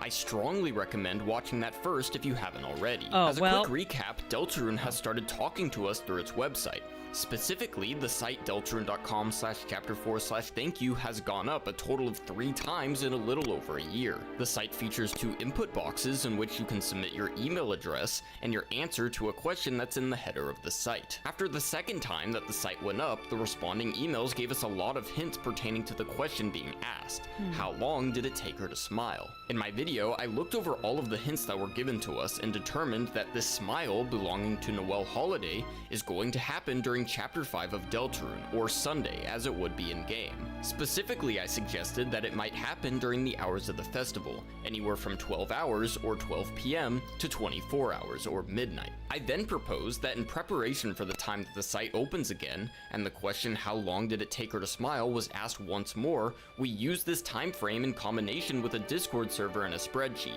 and assign 720 people to 720 different minutes, covering the entire second half of Chapter 5 Sunday. However, it quickly came to my attention after the release of the video that it wasn't going to be so easy. It appeared that the only people that got response emails for the second attempt at the question were also people that input their email in the first attempt, 7 months before this in May. This complicated things to say the least. Despite the eventual 6,000 plus members that would join the Discord in the coming months, only around 90 of them would come forth with having response emails from May and December, only 35 of those having a December response email with the message "move forward with this answer," and "until next time" as the email header. This meant that we had to change the initiative to spreading out across the 720 minutes to any that seemed particularly important. For example, 777 minutes, all of the untried hours, 5:55 p.m., things like that. By the end of May... Hey, Otacon, I know, babe, this is the ARG. I just want to hear this, okay? So I understand that it's not pertinent to, maybe exactly to what we'll play. Yeah, no, it's okay. It's okay. May, we had also started focusing on text-based answers, since even though the question didn't seem to be particularly encouraging when it came to anything but amounts of time, a lot of the worded answers still worked in December and gave us some of the most interesting hints. Keep in mind that at this point we were still operating under several assumptions. 1, that the site would ever be opened again at all. 2, that if it did, the question would still be the same. And 3, that there was some kind of correct answer that the hints were leading us towards. This all came to a head on June 9th, 2026, the day of the Nintendo Direct. We got a Chapter 5 trailer, the first newsletter in what had been the longest amount of time between newsletters by far, but no another chance email, and the site stayed closed. Until about 8 hours later, the site actually opened. After 6 long months, those 2 dark blue boxes and the 1 gray button was staring back at me. But there was a huge problem. The question wasn't the same. It had changed. No longer how long did it take her to smile, but now where will it take place? But there was something even more concerning. With the site's reopening, an email was sent out to all of the eligible responders, or at least some of what we thought were eligible responders. It became quickly obvious that only those with "move forward with this answer" response emails from December got this new email, which was titled "What about next time?" with a link to the site. If this meant what it seemed to mean, that only those with "move forward with this answer" response emails could answer this new question, then it cut the amount of people that we thought would be able to participate worryingly low. In my server of 6,000 plus members, down to 35. And of course, we weren't gonna have 6 months to try and answer this question. No, instead we'd have 24 hours. The situation was bad, but it wasn't completely hopeless. One, we still had 35 individuals, including myself, who were guaranteed to still be in the running. Somewhat low, yes, but still quite a lot to cover a decent amount of potential options. Two, this question still seemed to be about this particular smile, the same one we'd been theorizing about for the last 6 months. So even though our answers had to be different, the main theory could still help us decide what to answer. In 24 hours, we managed to get almost all 35 of our VIPs locked onto unique answers. Where will it take place? We answered Festival, Ferris Wheel, Roots, Field of Pink and Gold, Dark World, Light World, Hometown, Forest, Hospital, Her Room, Our Room, Dessa's Room, The Lake, In My Embrace, With Me, and that's only 15 out of 35. What were the responses to these? Well, as of this video, we don't know yet. There's one more step to this whole thing, which is what happened when the site closed after 24 hours had passed. The last 2 times when the site went down, the input fields in the button were replaced by the thank you that the site would tell you when you successfully submitted an answer. The question would remain in the header. However, this time it was completely different. The header of the page did not keep its question, "Where will it take place?" Instead, it was replaced by "interim result" in all caps. The body of the site also didn't have the usual thank you, but instead some data and a note. Available entrants 1,517. Total received 1,229. This number, 1,517, confirms what we had already suspected, that only those with response emails from May and December of last year were eligible to answer the question. For the entire Deltarune community, 1,517 people is really low, but it makes sense when you consider the niche requirements for making it this far. First, you would have had to find, or someone will have to have shared with you, the website when it first went up in May of 2025. If you recall, this website is hidden at the back end of one of Sweepstakes' website chains, with the site just before it being one of the most puzzly that we've ever seen. Then, you would have had to figure out how to actually use the site, paying attention to its reprimands like unknown contact and she never smiled, and this all would have had to be done within the 24 hours of the site being created. After that, you will have had to answer the question when it went up again in December, but not only did you have to answer, but your answer had to be something that would garner a move forward with this answer response. And at the time, there was absolutely no way to really know what would get you eliminated and what would not. Finally, on June 9th through the 10th, you would have had to lock in a response. We already know from the interim results posted on the site that 342 people just didn't show up for this third attempt, eliminating them from being eligible responders. Currently, we don't know whether or not there's going to be another way that this forum is going to cut us down. We don't even really know at this point if this is the end of the ARG. But what we do know is that, quote, "the next correspondence is when less than 24 hours are left." This has to mean that's the 24 tomorrow. hours before Deltarune Chapter 5 releases on June 24th. The countdown for which is displayed on Deltarune.com's homepage. At this point, we still haven't gotten our response emails to the new question, so this correspondence must mean the moment that the response emails come in, June 23rd. And so, that's where we are right now, waiting for June 23rd to see what the responses have, and to see what the future of the ARG is going to be. And then of course, 24 hours after that, and we will have Chapter 5, the chapter in which we will presumably see Noelle smile. So there's a few things I want to talk about in the rest of this video while we wait for June 23rd. Number 1, is this going to be the end of the ARG? And number 2, what can you do to help and engage with this whole thing? So let's first talk about where this ARG seems to be going.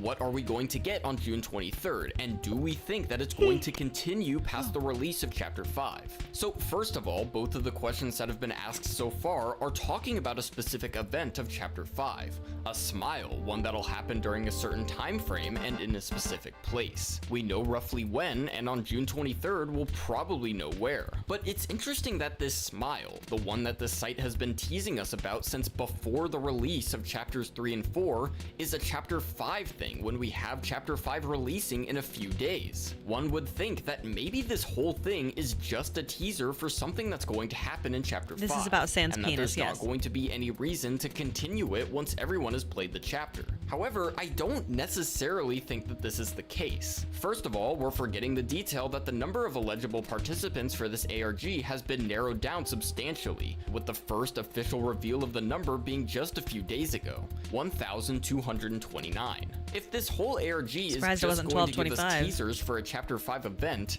then what would be the point of slicing down these numbers to a select few?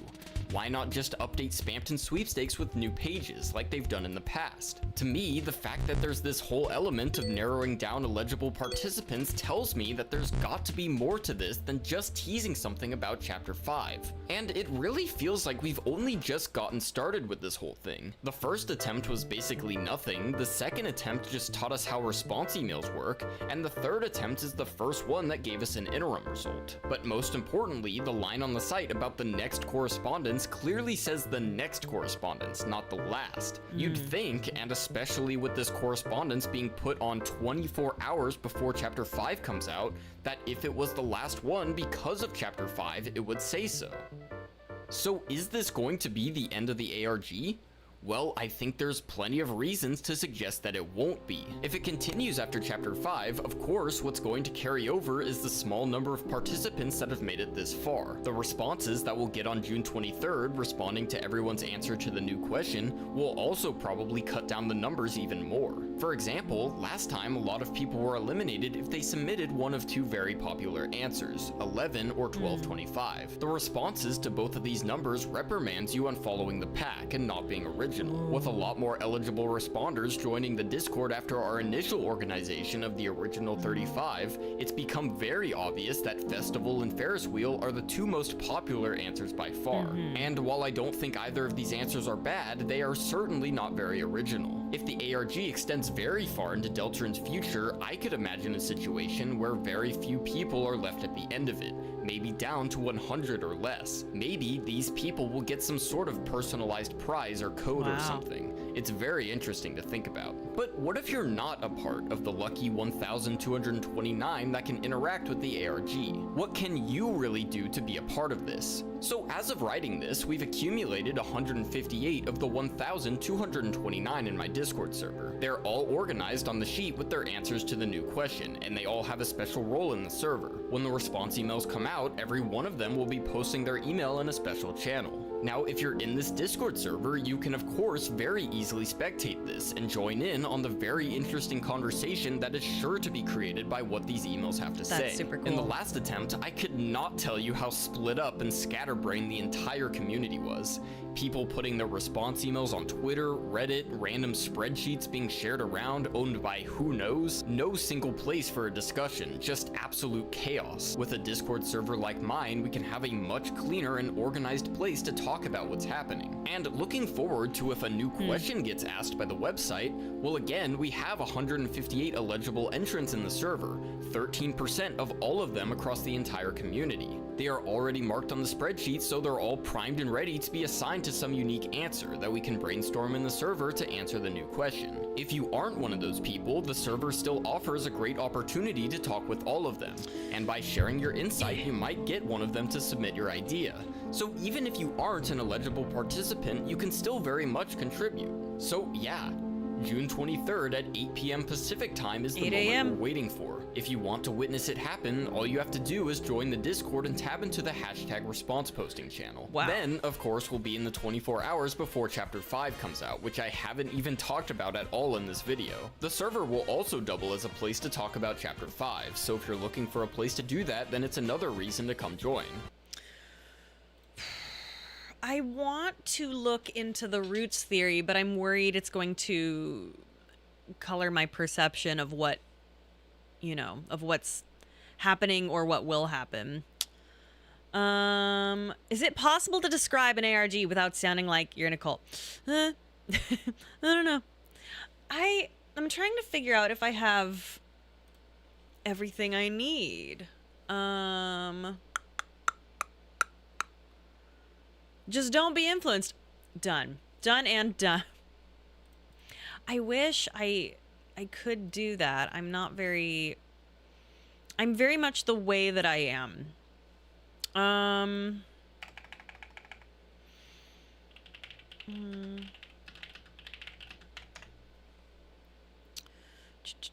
Do these things before chapter 5 releases. Ultimate save guide for chapter 5. Everything you need.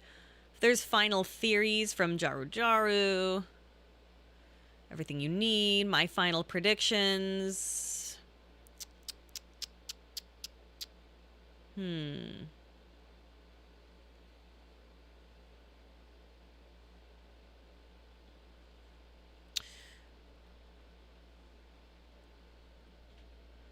see.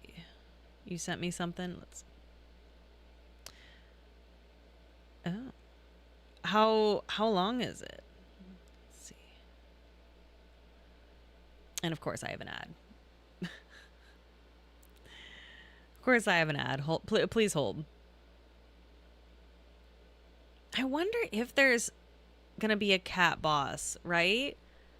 Because that is the question. Cat, puppet, star. It's half an hour. Let me see. Every secret hiding in Deltarune's code. I better not. I better stay. I better try to stay clean. But you know what? Maybe right after Deltarune, right after we finish chapter 5 on Wednesday, maybe I'll do some of those. What if Caddy is the cat boss? I would fucking love that. I need to stay pure. I'm sorry. Thank you though, Jess. I appreciate it. Paige, you have no idea how many of my FF7R theories there are. None of them colored my experience. For sure, but like I tend to go, oh, I bet that, and then this happened. And then everyone looks at me and they're like, Paige, that never happened. And I'm like, but it did. And then I just look like a buffoon. You know what I mean? I don't want to look like an absolute buffoon. Is chapter 5 going to be a Peach stream or a Pat stream? I don't know why. I thought we were going to do them all on Pat stream, but Pat has decided that it's going on, it's going to be on, it's going to be here. It's going to be Peach Saliva. What is your most insane, legit theory? I don't know. I don't really have an insane one. I guess it would be that Sans and Papyrus are copies of Gaster, and that is why they are black and white. The only thing that is colorful is their clothes. That's why they assert themselves. That's why, certain things. That's why Papyrus even also has technically an ultimate attack that is allegedly super powerful. He just never does it. Or maybe he's like, I don't know. Of course, Deltarune must be here because it is Pride Month. Exactly. Will Susie and Noelle kiss if we're lucky? Did you know Deltarune spelled backwards is nude alert? Oh my god, unbelievable. All right, I think I'm gonna sit on this for a while and mull this over. Thank you so much for joining me. Sorry, this was not as like deep as some of you who like know quite a lot about the lore and stuff are used to. I really wanted to sit down and just recap what I needed. Oh, good. I'm so glad. Okay, right, Tessera. Okay. Thank you so much. I really needed like the refresher. I do feel a lot better because I did remember most of that. So I feel a lot better. Thank you so much for joining me. You guys, please, please, please come and be here if you would like, unless you're playing. We will start right when it opens up. We will, I'm not sure if we start at 8 a.m. or if we might begin a little bit like at 7:40 or 7:50, but it will be here at twitch.tv/peachsaliva. Oh my goodness. Oolong Milk Tea gifted 2 subs. Thank you so much, Oolong. Very much obliged to you. Twilight and Fan of the Opera and Woolly Bait fanfiction. Yes, so again, that's around 8 a.m., probably a little sooner. 8 a.m. Pacific, 11 a.m. Eastern, we start here. You can follow me here. Hopefully you get notified. Blue Sky, I'll let you know when we go live. I'm very excited. It will be me and Pat. It'll be me probably for the first like 10 minutes while we like download things and get everything ready, because Pat has to like take the car seat out and put it in the sitter's car and fix up all that stuff. And so it's going to be a whole thing. It's going to be great. I'm so excited. I'm also terrified. I don't know. I don't know what's going to happen. I hope we see Papyrus. I really hope we see Papyrus or hear hide nor tail. I don't know, just anything. Or the sitter takes Gowron places. This will be kind of the first time. Usually they just like hang out here or whatever. What he is waiting for. You think chapter 7 for Paps? There's no way. What if we get to meet Papyrus's mom? That would be hysterical. I would be very upset though. I think we will figure out what's going on with the night. I think that Asgore and Carol are working toward the same goal, but for different reasons. I think Carol is not the bitch she is being portrayed as. I want to see Des. I want to confirm what Des looks like. A lot of people have come to this conclusion that she looks a certain way, and it's like so funny. So I'm so curious to find out if indeed like we get to see her and she does look the way everyone imagines. If we don't find out who the knight is, the next 2 years of Deltarune posting is going to be a nightmare. She's super homophobic. So what is, is she straight up like, ew, no gays? Or is she, cause like cause I don't remember that. Or is it just, she just hates, I think she just hates Susie. And I think it's for prophecy reasons. I think that. I don't know if she's like, ew, a lesbian, get out. You know what I mean? I mean, I have no idea. Who knows? Who knows? Or does she hate Susie because she's poor? Could be that. So every year, are we getting a Deltarune, or is it longer? It's sometimes longer, sometimes a little shorter. Oh my God, YMS Plays is rating us. Thank you so much, Adam. Hi, how are you? Hi, guys.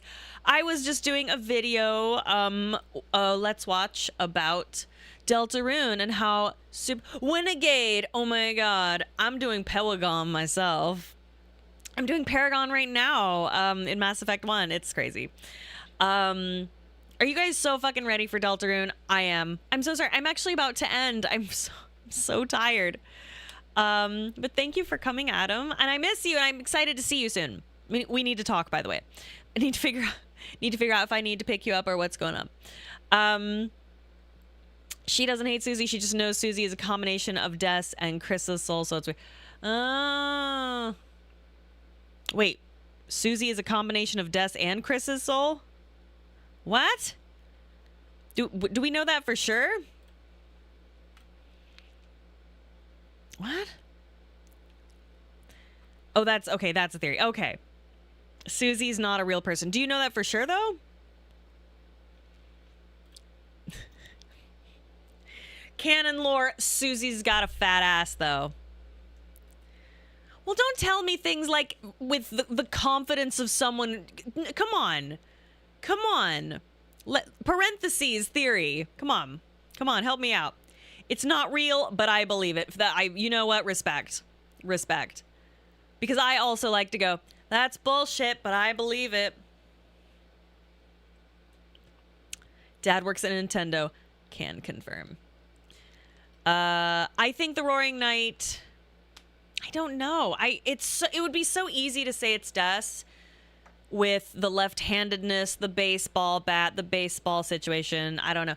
Pat says, video game people like to put the word theory in front of a bunch of stupid bullshit they invented based off their butthole to sound smart, even though theory means a working use of facts to predict behavior, which their stuff never does, but it's nonsense from a butt. Oh, it's fine. I mean, if you have like an idea about something, I think that's cool. I just like... I get so nervous that I've read too many fanfics or I've listened to too many people talking that I'm like, well, that definitely happened then, so I always have to be like really careful what is and what isn't canon to certain things. And that like I love Fallout. I've had to stop like reading some of those fanfics because I'm starting to go, well, yes, of course this happened. And then I go, did it?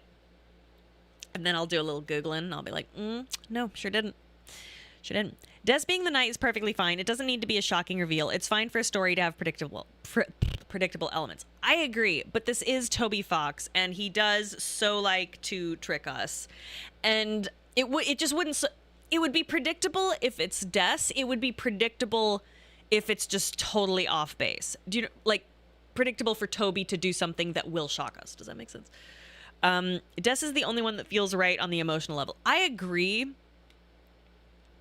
But is it Des, like, is it Des, or is it just, like, her corpse being, like, puppeted around? You know what I mean? Oh, I want to know what's in that fucking bunker. Why are we in Japan? Is it because of the katana?